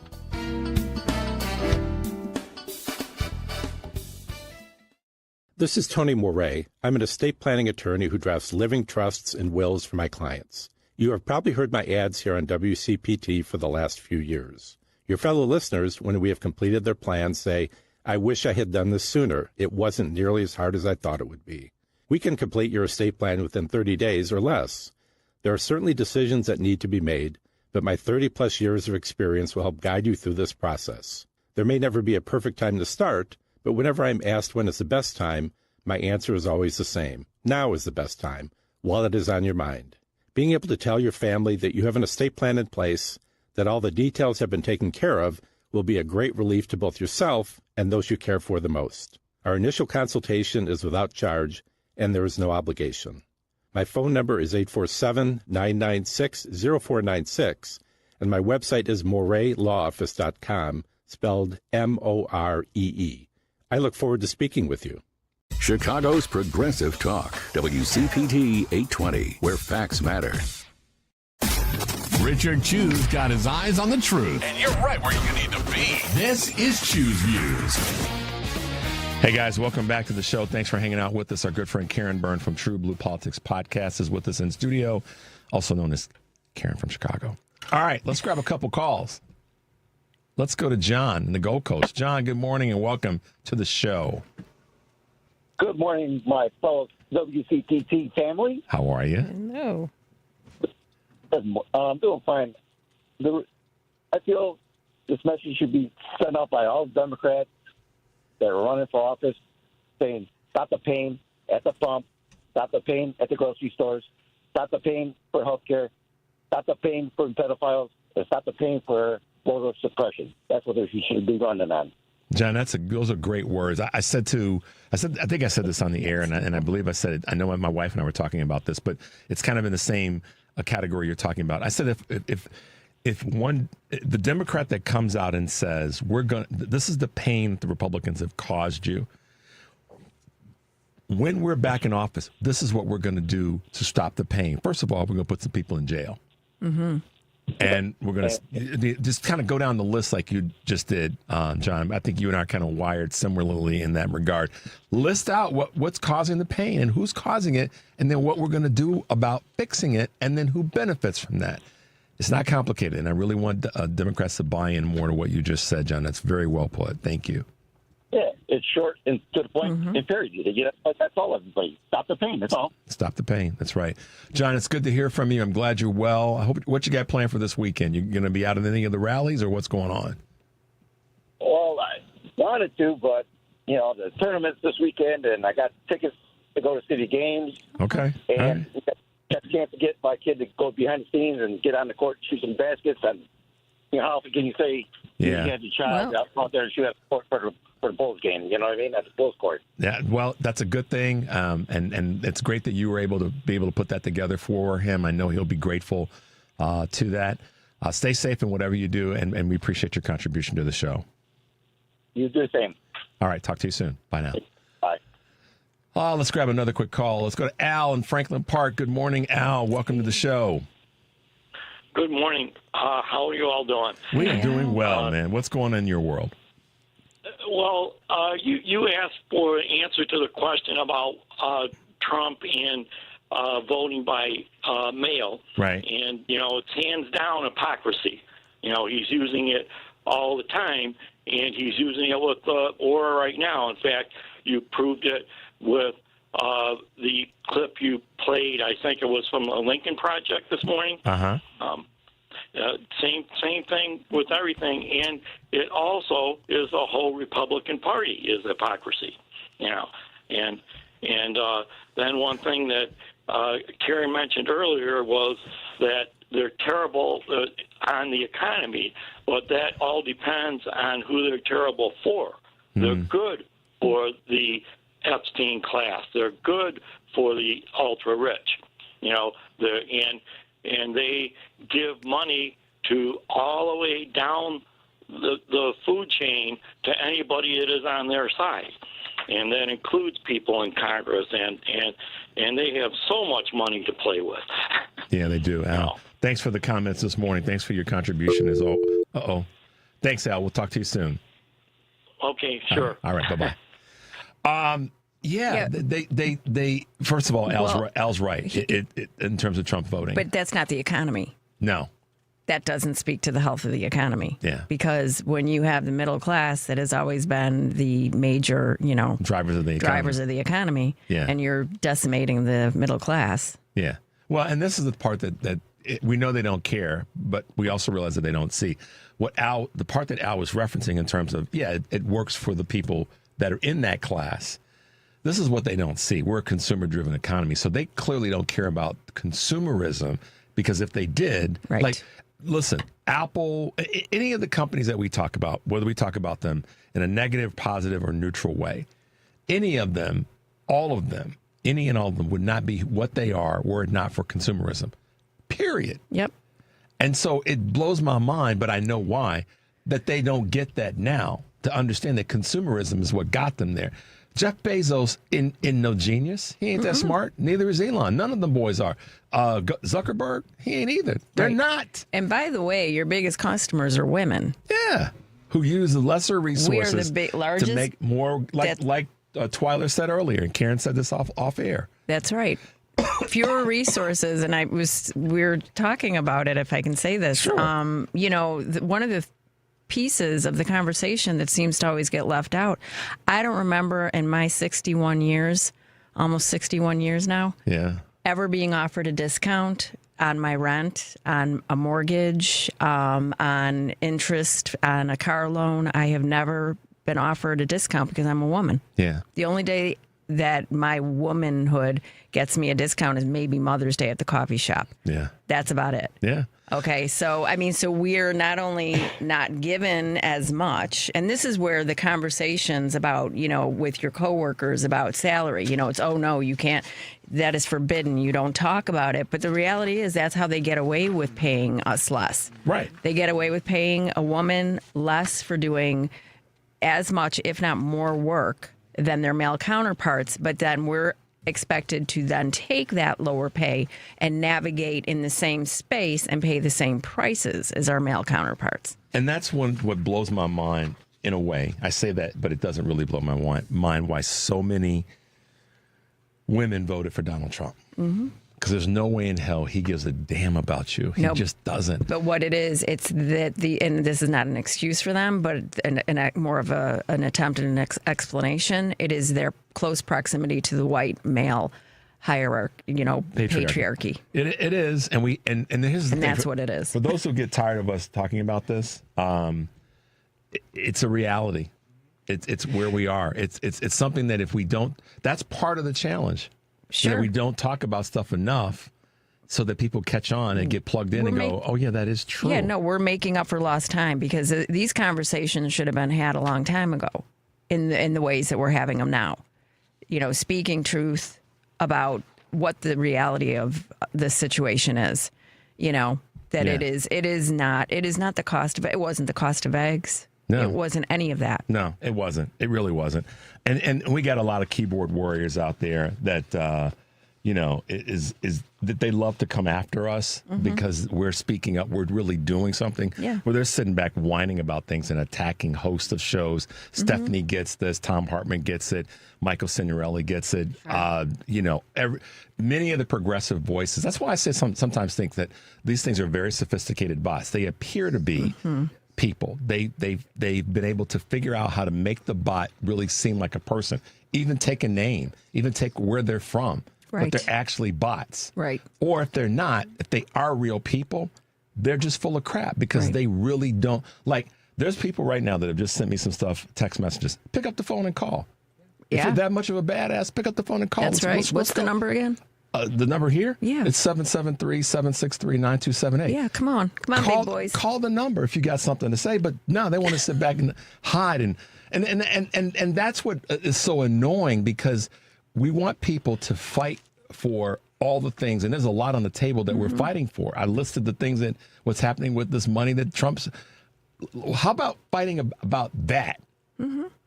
Rather than going after people that are trying to at least bring topics to the table. Yeah. Do you know what I mean? Yeah. And you get it. Uh-huh. I get it. Stephanie gets it. Tom gets it. Patty gets it. Joan gets it.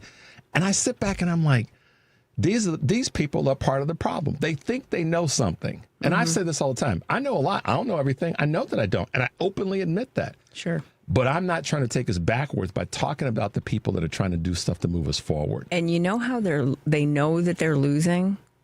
How? What does Donald Trump do? He throws out the trans stuff again. Yep. Right? Yep. He starts throwing out the culture war stuff again. Yep. Because he knows that he's losing. He knows that his base is being decimated. You know, when you have the broadcasters coming out against him and the policies, the war, you know, the fact that we're paying. I mean, y'all said that you were voting because of the gas prices. Well, I have been with pitchforks. That's right. Y'all, yeah, because I mean, the station I've been monitoring right near my house, and I mentioned it before. Before the war started, Donald Trump's war of choice started. The gas price at this particular station was $2.79. It is currently holding at $4.59. Gee. Now, where are the stickers? $2.79? Yeah, $2.79 to $4.50 to $4.60. That's almost $2 more a gallon. Yes, $2 more a gallon. So I want to know, when are you guys going to come out with all the stickers about Trump did this? Right. And put them on the pumps. We're the Republicans, the MAGA voters in this space. We've got some history that we can talk about. I'm gonna throw Professor Schultz not under the bus, but I'm going to throw him to the wolves real quickly. Let's take a quick break. The number, y'all, is 773-763-9278. You're listening to Choose Views on WCPT AM 820 in Chicago and WARR 1520 AM and 103.5 FM from Warren County, North Carolina. When we come back, we'll be talking with Professor Kevin Schultz. We'll be right back.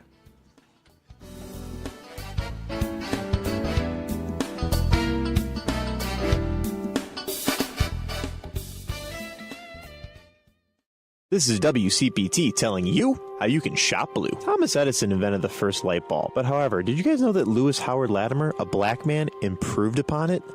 That's right. Latimer's light bulb was made to last longer than Edison's. Latimer later sold that light bulb to the U.S. Electric Company in 1881, making light bulbs more accessible and affordable to the community. Here are some light bulb companies that support the Democratic Party. Philips Light Bulbs. Philips supports the Democratic Party very highly. In 2024, Philips donated over $400,000 to Democratic candidates in 2024. GE, General Electric. GE roughly is about 50-50 split with candidates they donate to. In 2024, 54% of GE's donations went to the Democratic Party, including $159,000 to Vice President Kamala Harris's presidential campaign. Hey, you guys want to hear a joke? How many Republicans does it take to change a light bulb? None! Donald Trump just says it's fixed and they all sit in the dark and applaud. This has been WCPT telling you how you can shop blue. You're listening to WCPT 820. Here's the latest Chicago weather update. From the Weatherology Weather Center, I'm meteorologist Michael Caro. For today, look for partial sunshine at times with breezy north winds, high temperatures into the lower 40s. Then for tonight, mostly clear, a low of 28. Saturday, lots of sunshine, highs in the upper 40s to near 50. Sunday, a bit milder still with low 60s for high temperatures under partly sunny skies and low 70s for highs on Monday. And that's your latest Chicago weather update. Right now, 34 degrees. Because facts matter. You're listening to WCPT 820. He's not here to yell. He's here to inform and maybe stir the pot. This is Choose Views with Richard Chew. Hey, guys, welcome back to the show. Thanks for being with us. Our good friend Karen Byrne from TruBlu Politics Podcast is hanging out with us. We had Jody Martin with us. We had Twyler. Why am I drawing a blank on her name? Help! Jenkins. We had Twyler Jenkins with us this morning. And now, bringing it to you from the halls of education is our good friend, Professor Kevin Schultz from the University of Illinois Department of History. Good morning, Doc. How are you doing today? I'm good, Richard. How are you feeling? I'm feeling great. I have had such a wonderful morning. We got you on the show. Karen's here with us in studio, and I had a great chance to talk to some really cool people earlier in terms of Twyler Jenkins and Jody Martin, who's does some great work on Substack. So it's good to hang out with you this morning. I take it you've been doing well. Are you on spring break right now? What's happening with school? Yep, I'm on spring break. I had to go to campus for a meeting the other day, and it was all quiet and peaceful. People walking their dogs. It was definitely a unique experience. But I'm still here in Chicago. I'm following my MT2A bracket, so I'm making sure that I'm losing all the tournaments that I'm involved in. I had no faith in Illinois, and I have a kid there right now. And the University of Illinois did that big upset yesterday. So there you go. Well, it was it's that time of year, and I was talking with one of the elected officials that I had a chance to interview down in North Carolina when I went down back at the beginning of the month. And he said, yeah, Richard, he said, right now, the only thing that's important to us is what's happening with college basketball and in terms of the state of North Carolina. And unfortunately, their wishes have been sort of throttled so far this tournament. Yeah, I mean, unless you're a Duke fan, I suppose. Yeah, kind of. I don't know anybody who's a Duke fan.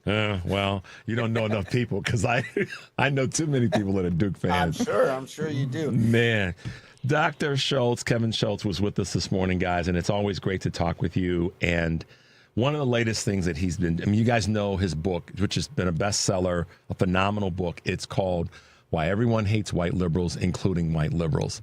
It's a great book. You guys have to get it. And we're going to give away a copy of the book. I put a question out earlier, and we'll get some responses. If we don't get them on air, we'll get them off air.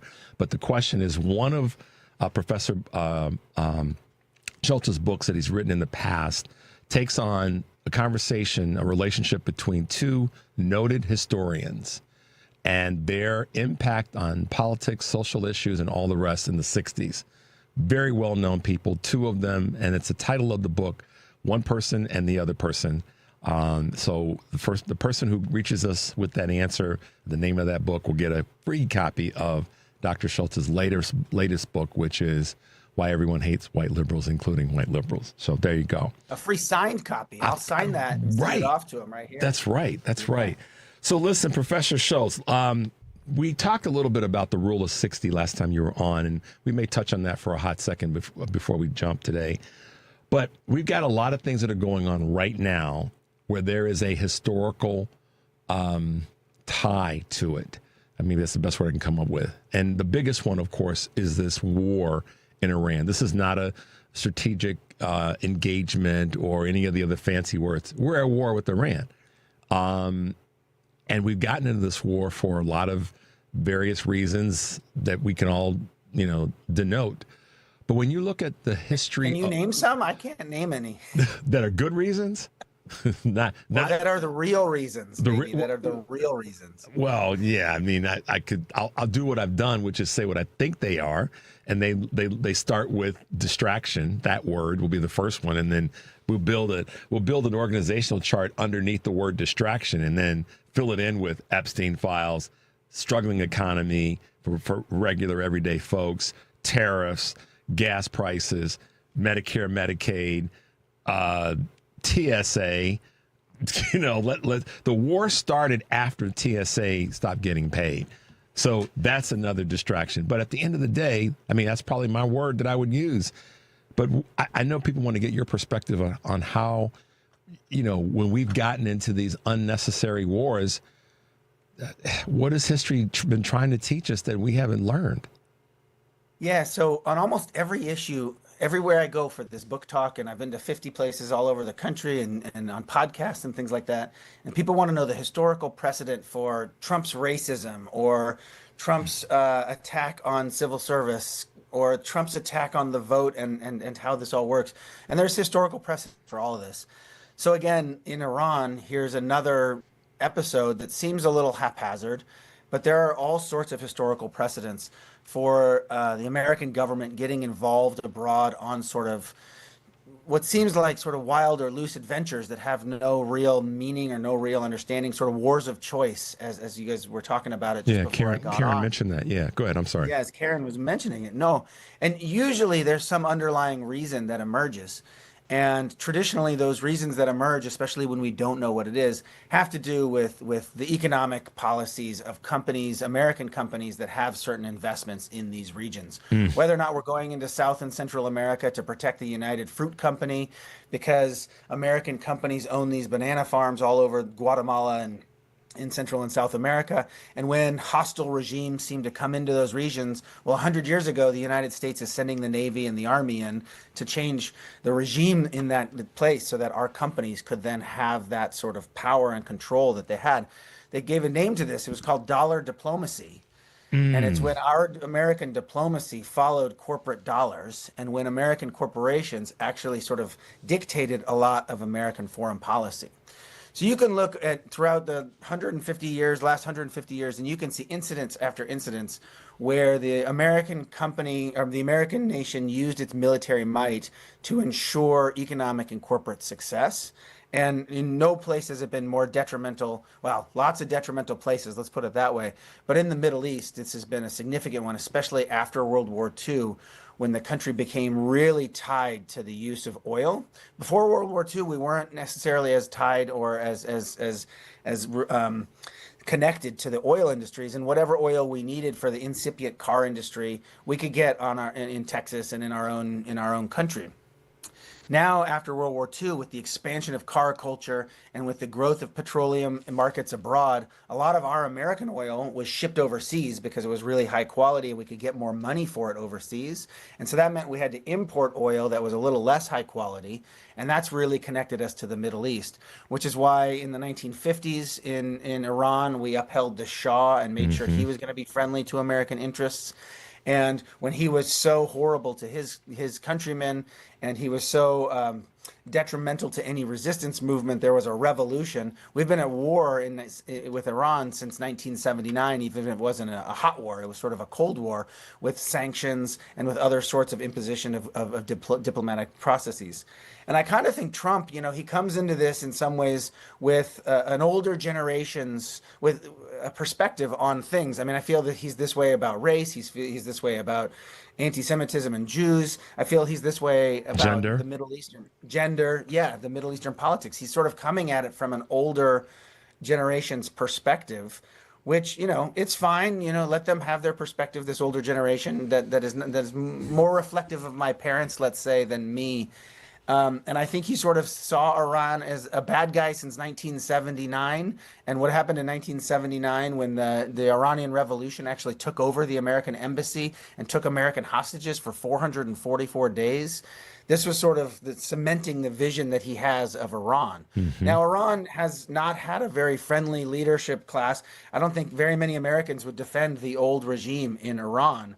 But the way Trump has gone about doing this is seemingly without any sort of plan or without any awareness that that Iran is a major country that is willing to defend itself, that has weapons, that is a strategical powerhouse and has been for the last 50 plus years. I mean, the regime that's been in place since 1979 has not remained in place by accident. Nope. It has learned how to use force. It's learned how to use geopolitics. It balances one superpower off the other. That's what it did throughout the Cold War. Yes, it did. This is a country that is a country of weight, of significant merit, and it has a deep and rich and sometimes beautiful history and a strong educated middle class. And so it is a powerful country. And to think that you could go in there and sort of in one swipe change the regime without sort of creating any sense, that seems to be a little bit premised on a false understanding of Iran. So there are all these historical precedents for the American government going into places and thinking it can do what it wants, following the dollar diplomacy, as historians have called it, chasing out bad actors, thinking that it could be something that is easily done, and then struggling to rebuild after that kind of decapitation event happens. I mean, I think we all remember in 2003 when George W. Bush sat on that naval ship and it said mission accomplished, and yet that war turned into one of the longest wars in American history. Yep. So it's easy to sort of start a war and hard to get out, and unfortunately, I think Donald Trump is bringing us along for that ride once again. He took the bait that no modern day president has taken when it comes to attacking Iran and taking us to war with Iran. And largely because I think that even previous Republican presidents have known that it's going to be a hellscape to try to get out. We can bomb all day long. We could endlessly bomb them. We could almost go back to Vietnam when it comes to, how we and really World War II when we bombed Nagasaki and Hiroshima. But we had an extraction plan in Japan. We did not have one in Vietnam, which clearly was horrible in that space. And here we are once again. And I think that presidents in the last 40 years have realized if we don't have an exit strategy to go in and to make the change that we think is necessary, and that's the part that always cracks me up, what we think is necessary. Exactly. Then this is horrible, and it's going to be that way because Iran is ready. Here's the part right here, Professor Schultz, that I said the 2 days afterward, I said, this ain't going to be easy because Iran they were ready for us. We've been talking trash for all these years. I'm being very, very, just regular in how I'm saying this. We've been talking trash and talking smack for a long time. You talk smack long enough as a bully, the people that you're trying to bully, they're going to be ready when you come. And that's what Iran has been. They were ready.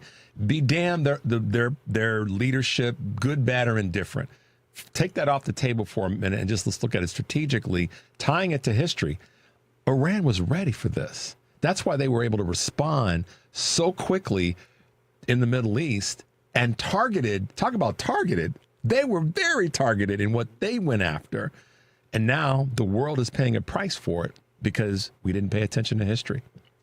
Well, that's true. And one thing that really, millions of things frustrate me about this adventure that he's on. But several months ago, there was actually a populist revolt in Iran. Yeah. And if the American government actually believed in democratizing regions and bringing about regime change that was going to benefit the people who lived there, one would think that would have been the prime opportunity to sort of decapitate the Ayatollah and take apart the leadership regime there and then support the democratic uprising that was going on. And instead, it's not a surprise, but it's crystal clear that is not what Donald Trump and his people are about. The same thing we saw in Venezuela, where we arrested Maduro, and instead of putting the democratically, the populist sort of leader who was sitting there bubbling up, trying to grab control of the country, he imposed the vice president that was just going to be as horrible of a leader. But instead, that was somebody who's... And then in turn, frustrate the people more that were there that kind of said, okay, we're going to be okay with you coming in and snatching Maduro. But to replace him with the same person, basically, just ticks people off. Karen had a couple comments she wanted to throw at you, Professor Schultz. So, yeah, and to date, with Iran, there is no regime change as it is in Venezuela. It's just a different player at this point. Also, the fact that the military there was the Republican Guard, or I can't remember what the Republican Guard. Yeah, the Republic. 1 million strong. Okay, ready and we're to sending ready to die, and now we're sending 2,000 Marines over there. It's a situation where there's potential for slaughter, and that's another outright slaughter. That's another thing, Professor Schultz, where to your point about history. This administration just didn't pay attention or didn't give a damn. But that was the Bush administration too. They didn't do their homework. Well, it's not like. But here's the thing. It's like Professor Schultz. It's like a student coming into your class and you gave everybody the Cliff Notes. You said, "Listen, y'all go over here to this part of the library. Here's where all the information is on what we're going to talk about next week." And half the class shows up and go, "Oh, I didn't know that's where you meant to go." But you gave them the playbook and they didn't use it. It's crazy. That's what this administration, they've had it. And the Republican administrations have had it historically since Eisenhower, in my opinion. Well, based on the facts. Sorry. Yeah, well, and hubris is the great enemy of American successful diplomacy, where we think we can go in and do stuff. And you brought up the image of the bully earlier. And, that's how Donald Trump governs, and it's how he has governed I'm not saying he's successfully at governing, but he is successful at winning elections. And there is a sense that he has been given carte blanche by the American people to be a bully around the world. And it's not proving to be terribly effective. And he just keeps opening up one hornet's nest after the next. And it'll be interesting to see. I mean, I know I was listening a little bit to the first half hour before, or the half hour before I came on. And a lot of the people were talking about how do you want to call them, non-Trumpy conservatives are sort of fleeing the ship at gas prices, or fleeing the ship at this or that incident, the fleecing of democracy in Indiana. It's just one event after the other that is sort of hardening the support for Trump down to just the MAGA core. We've been seeing this for 4 or 5 months, and you and I have talked about this in previous months, where I talk about how it's going to be a slog and a slug. We're going to have to keep fighting, but I do think it's going to take time. And one of the things that we're watching is more and more of those sort of centrist Republicans, such that they exist anymore. I do think they do exist, but they're leaving that MAGA Trump world. And who's to know what single incident it is that is going to get them to fall away. But I think $4.50 gas is going to be one really damning thing. It already is. You're listening to Choose Views on WCPT, AM 820 in Chicago, and WARR 1520 AM and 103.5 FM from Warren County, North Carolina.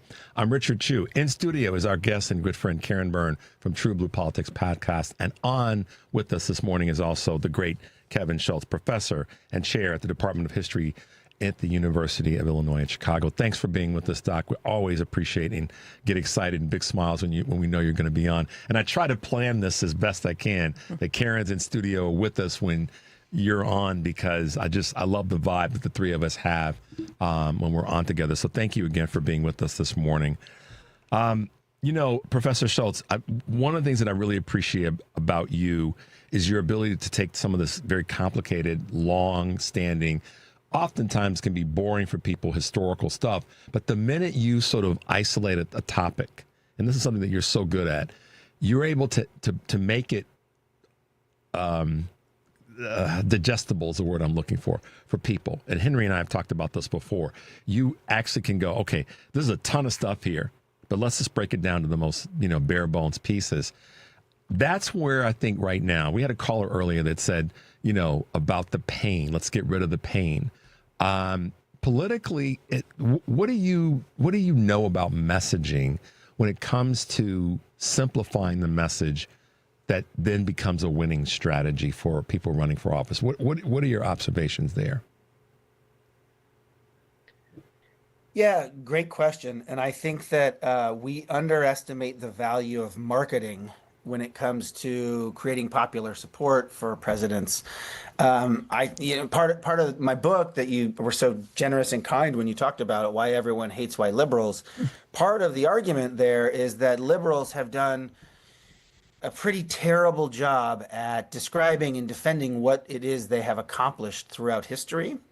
And they've allowed other people, the enemies of liberalism, to define what liberalism is. Mm-hmm. And so to give an example of that, the last several presidents have really struggled to describe what kind of politics they want to put forward, especially from the Democratic side. I read something recently that talked about Joe Biden and his frustration with when he lost the election in 2024. He did all of these amazing things. I mean, his two big historic acts were the Inflation Reduction Act and the Infrastructure Act. And these were huge, expensive, gigantic bills that were capacious, and they affected things all over the country, including quite generously in Joe Biden's kind of spirit, opening up factories for working class people in the South. He knew he was never going to win a red state in Alabama or something like that, but he wanted to do right by the Alabama people. Yep. So he opened up car factories there and he put the working class back to work. But he never actually advertised it. And after Kamala Harris lost, he sort of ruefully said to a journalist, this was in the New Yorker magazine, he ruefully said to a journalist, we didn't market this well enough. I should have put signs on all these factories that said Joe Biden built this. Man, so there is a sense that for good politicians, and Trump, I've said this before, you didn't like it, but Trump is probably the best politician of his generation in that he's really good at getting himself elected. He's really good at keeping the cameras focused on him. This makes a lot of people angry when I say it, but he did take apart the Bush dynasty and the Clinton dynasty in a single election cycle of 2016, and that's not easy to do. Yeah. Now, so let's give the guy some props at being good at getting elected, right? And unfortunately, one of the things that he's really good at is getting elected by winning 50% plus one of the vote. He's really good at getting elected in a divisive manner. And I think there is a pathway, a historically proven pathway for politicians to instead get elected by unifying the country. Now, I'm not going to say, for instance, Barack Obama was a great unifying president, but I think that was the word and the verbiage that he said. His most famous speech, or one of his most famous speech, came in that 2004 Democratic nominating convention, where he said, we're not the red, there is no red states, there are no blue states, there's just the United States of America. And he later said, I'm president not just of red states or blue states, but of all Americans. So I do think there is a lot of pathways for a candidate to come in there and use marketing skills to bring us together. To give one example of a current person who's actually finding this language, it's the mayor of New York City, Zohran Mamdani. Now, he is really frightening and angering the right. As you know from reading my book, Richard, I spend a lot of time on right-wing social media. So for all the listeners out there, you're welcome that I'm doing all this hard work for you, writing about what's on there. Tthank you, Kevin. And I take a lot of showers after I exist in this that space. workout, right? Yeah. Yeah. Oh, it's really scary. It's grubby. They've gotten narrower and narrower in what they're focusing on. I think we heard earlier about playing the trans card is when you're losing. Let's play the trans card. That they're doing a lot of that kind of stuff, but they're also focusing in on Mamdani, and I think it's because they're afraid of his economic populist rhetoric is really effective to get that outer borough New York City anger that Donald Trump really encapsulates. So if you're from Queens, Donald Trump speaks your language. You hate those elitists in Manhattan who are telling you what to do and raising your taxes and raising your prices. And Donald Trump speaks to that. But guess who else also speaks to that? Zohran Mamdani. Yep. So I think he's showing the Democratic Party he's showing the Democratic Party how to do it. And guess what? You know, one of my favorite things about Mamdani was his political platform. It was 2 sentences long. He had white books and things underneath it, but the 2 sentences were, New York City is too expensive, period. Zohran Mamdani wants to lower costs in New York and make government work for you, make life easier. And It's I thought, interesting. well, that's what our politics should be about, making life easier for American citizens. Can I just say this really quick? Because you just touched on something that for me was always problematic during Hillary Clinton's campaign. She would send them to a website. I know. Yeah. Go to my website and see. And I was like, stop doing that. Yeah. No, this is what it is right here. I'm going to say it right now. And that is the lesson. And it does tie in, your superpower of looking at historical data, things that have actually happened, and then linking it to the future by saying these things have worked. Let's do some of them again. And what have we learned from them, the good and the bad? Another person that's running right now, and this is someone that you should tap into a little bit in terms of what he's doing to that dual message, is Sean Harris, who's running for Congress down in Georgia, the seat that Marjorie Taylor Greene vacated. He's doing that as well. He's basically saying kind of the Barack Obama thing of not red and blue, but United States. He's saying, not left or right here in Georgia, but all of Georgia. And he's doing a great job of it. So I'm hoping that he's someone that is taking that same message, and he's simplified things, and he said it's about all of us, and more Democrats. It seems as though that the wins are coming from people who are taking parts of that conversation and doing a better job, to the word to use, marketing that. Now it's going to be about delivering. And hopefully the Democrats are going to be ready to come in and knock over some tables and get some things done. One final thought on this that's really interesting is during Bill Clinton's era in 1992 in the 90s, his third way, it's famously called the third way, about how the Democratic Party could reconstitute itself after being destroyed 49 states to 1 in the 1984 election against Ronald Reagan, and sort of losing favor. He said, I'm preaching social liberalism and economic conservatism. So he wanted to have free market capitalism. He wanted to be friendly with the tech companies. This is Bill Clinton's agenda. And this is the third way. And I think what we're seeing 30 years later are the failures of some of that Clintonite policy. And what the Democratic messaging should be now, it's not necessarily what I agree with, but I think where it's going to be effective is actually flipping the Bill Clinton third way, and it's going to be economic populism and economic redistribution, and maybe a little bit of toning down some of the social liberalism that has been going on. Again, not what I would push for, but I think there's a huge demographic base of voters that would be really interested in that argument. Without a doubt. That's a great observation, which we're going to talk about next month when we have you, or a couple of weeks when we have you back on. Professor Kevin Schultz, Karen Byrne from TruBlu Politics Podcast, Twyler Jenkins, Jody Martin. I'm blessed to have some great folks. Hating white liberals. Why?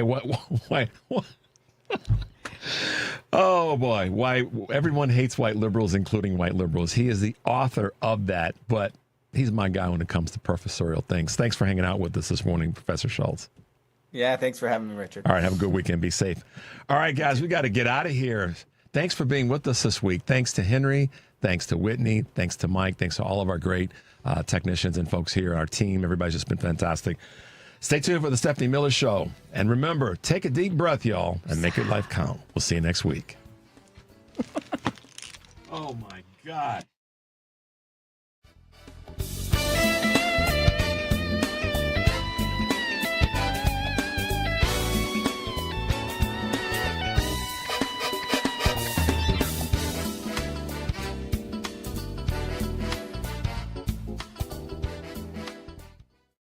Whoa, where do you think you're going? This is a union-only job site. Hi there. We're ABOC, a leading business and labor union bank founded over 100 years ago in Chicago. That is a strong fact, but we only let union members on this site. ABOC was founded by labor union members. We have union leaders on our board and union employees to this day. Okay, you've got my attention. As you know, labor union banking requires experience and expertise. Tell me about it. Labor unions get the advantage of our oversight and regulatory experience. Get to the good part. Over 200 labor unions trust ABOC for their banking, including treasury management, investments, and construction loans like this one. You worked on this job? We sure did. Just ask your boss. Okay. Why didn't you say so? Come on in. Thank you. Hey, don't forget your hard hat. Trust ABOC, the bank for labor unions. Hey, learn more at ABOC.com. ABOC. It's the brand name for Amalgamated Bank of Chicago. Member FDIC. Here's a tale of Tina searching up and down for decent GLP-1s, but got spun around. Till Good RX wrote in, hey, we got something new. GLP-1 prescriptions, all FDA approved. Brand name meds, no flags that are red. Clear pricing from the start. None of those hidden fees in your cart. Delivered to your door or pick up same day. Darn tootin'. Save time and money on prescriptions. I put it to goodrx.com/weight loss. GoodRx is not insurance. Straight Talk Wireless presents Pickup Truck Wisdom. Trust is earned. That's why I've stuck with Straight Talk. Same price since 2009 on Verizon's 5G network. Cause shoot, anyone can make a promise. Keeping it for years, that means something. Now plans starting at $25 a month with 4 lines. Find us at straighttalk.com and Walmart. Straight Talk Wireless. Straightforward. Always. Same price claim applies only to the base monthly price of our $45 plan from October 2009 to present. Amazon Business empowers leaders with smart business buying tools, leaving time to focus on strategy and growth. Free up your teams and focus on your future at amazonbusiness.com.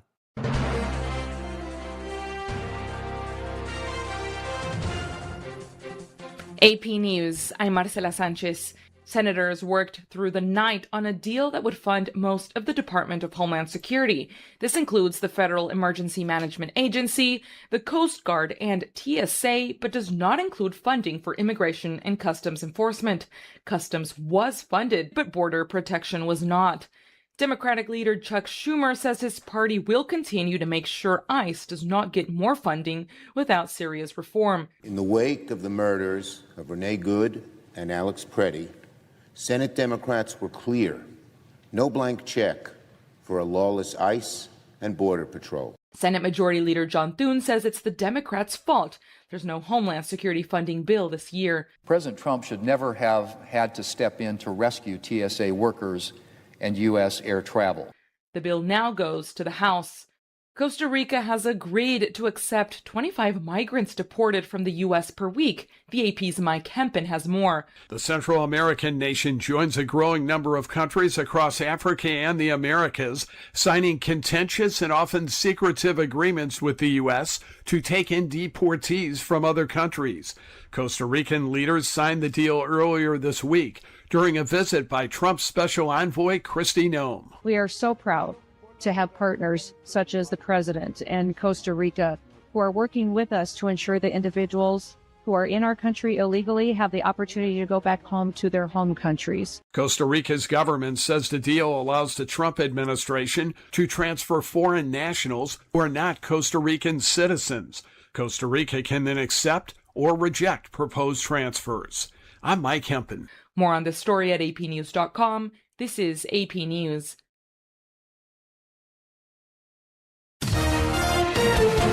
AP Sports, I'm Gethin Coolbaugh. Trey Kaufman-Renn tipped in a miss by Braden Smith with 0.7 seconds left, and number 2 seed Purdue edged 11-seeded Texas 79-77 in the Sweet 16 of the men's NCAA tournament. A lot of times it's not the first shot that goes, it's those tip-ins. Number 9 seed Iowa also reached the Elite Eight, its first since 1987, with a 77-71 upset of number 4 seed Nebraska. 3rd seeded Illinois down 2nd seeded Houston, and top seed Arizona routed number 4 seed Arkansas. MLB opening day, the 2-time defending champion Dodgers routed the Diamondbacks 8-2 behind Will Smith's 2-run homer and 3 RBI day. The Mets chased reigning NL Cy Young winner Paul Skeens of the Pirates in the first inning with a 5-run frame in an 11-7 victory, and Paul Waring leads after 1 round in golf's Houston Open. I'm Marcela Sanchez, AP News. This is 8:20 a.m. WCPT Willow Springs and streaming worldwide at WCPT820.com. We are Chicago's progressive talk, where facts matter. Now your WCPT 820 weather update. From the Weatherology Weather Center, I'm meteorologist Michael Caro. For today, look for partial sunshine at times with breezy north winds, high temperatures into the lower 40s. Then for tonight, mostly clear, a low of 28. Saturday, lots of sunshine, highs in the upper 40s to near 50. Sunday, a bit milder still with low 60s for high temperatures under partly sunny skies and low 70s for highs on Monday. And that's your latest Chicago weather update. Right now, 34 degrees. This is Chicago's Progressive Talk, 8:20 a.m. WCPT Willow Springs and online at WCPT820.com, where facts matter. Find power and prestige in a brand new Porsche from the Porsche Exchange in Highland Park. Browse and test drive our extensive selection, like the 2026 Porsche Macan Electric. Right now, lease the 2026 Macan Electric for only $1049 a month for 39 months. Discover performance like no other when you visit the Porsche Exchange in Highland Park or PorscheExchange.com. $9,999 to sign up for qualified buyers. Excludes tax, title, license, and doc fee. No security deposit required. Expires 3/31/26. This is a WCPT Veteran Minute. In the mid-1800s, many American women were expected to follow what history calls the cult of true womanhood, where men would go off to work and women would stay home, taking care of the house, their children, and husbands. During the Civil War, many women left their homes to join the fight.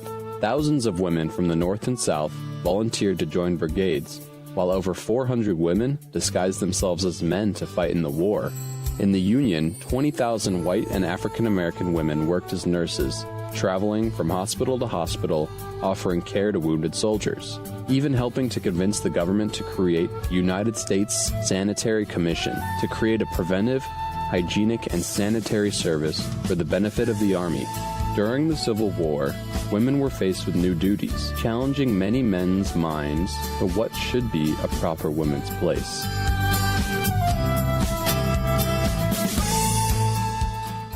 In sitcoms, when someone has a problem, they just blurt it out and move on. Well, I lost my job and my parakeet is missing. How was your day? But the real world is different. Managing life's challenges can be overwhelming. So, what do? We get support. The Huntsman Mental Health Institute and the Ad Council have mental health resources available for you at loveyourmindtoday.org. That's loveyourmindtoday.org. See how much further you can go when you take care of your mental health. Hey Google, play WCPT. Streaming Chicago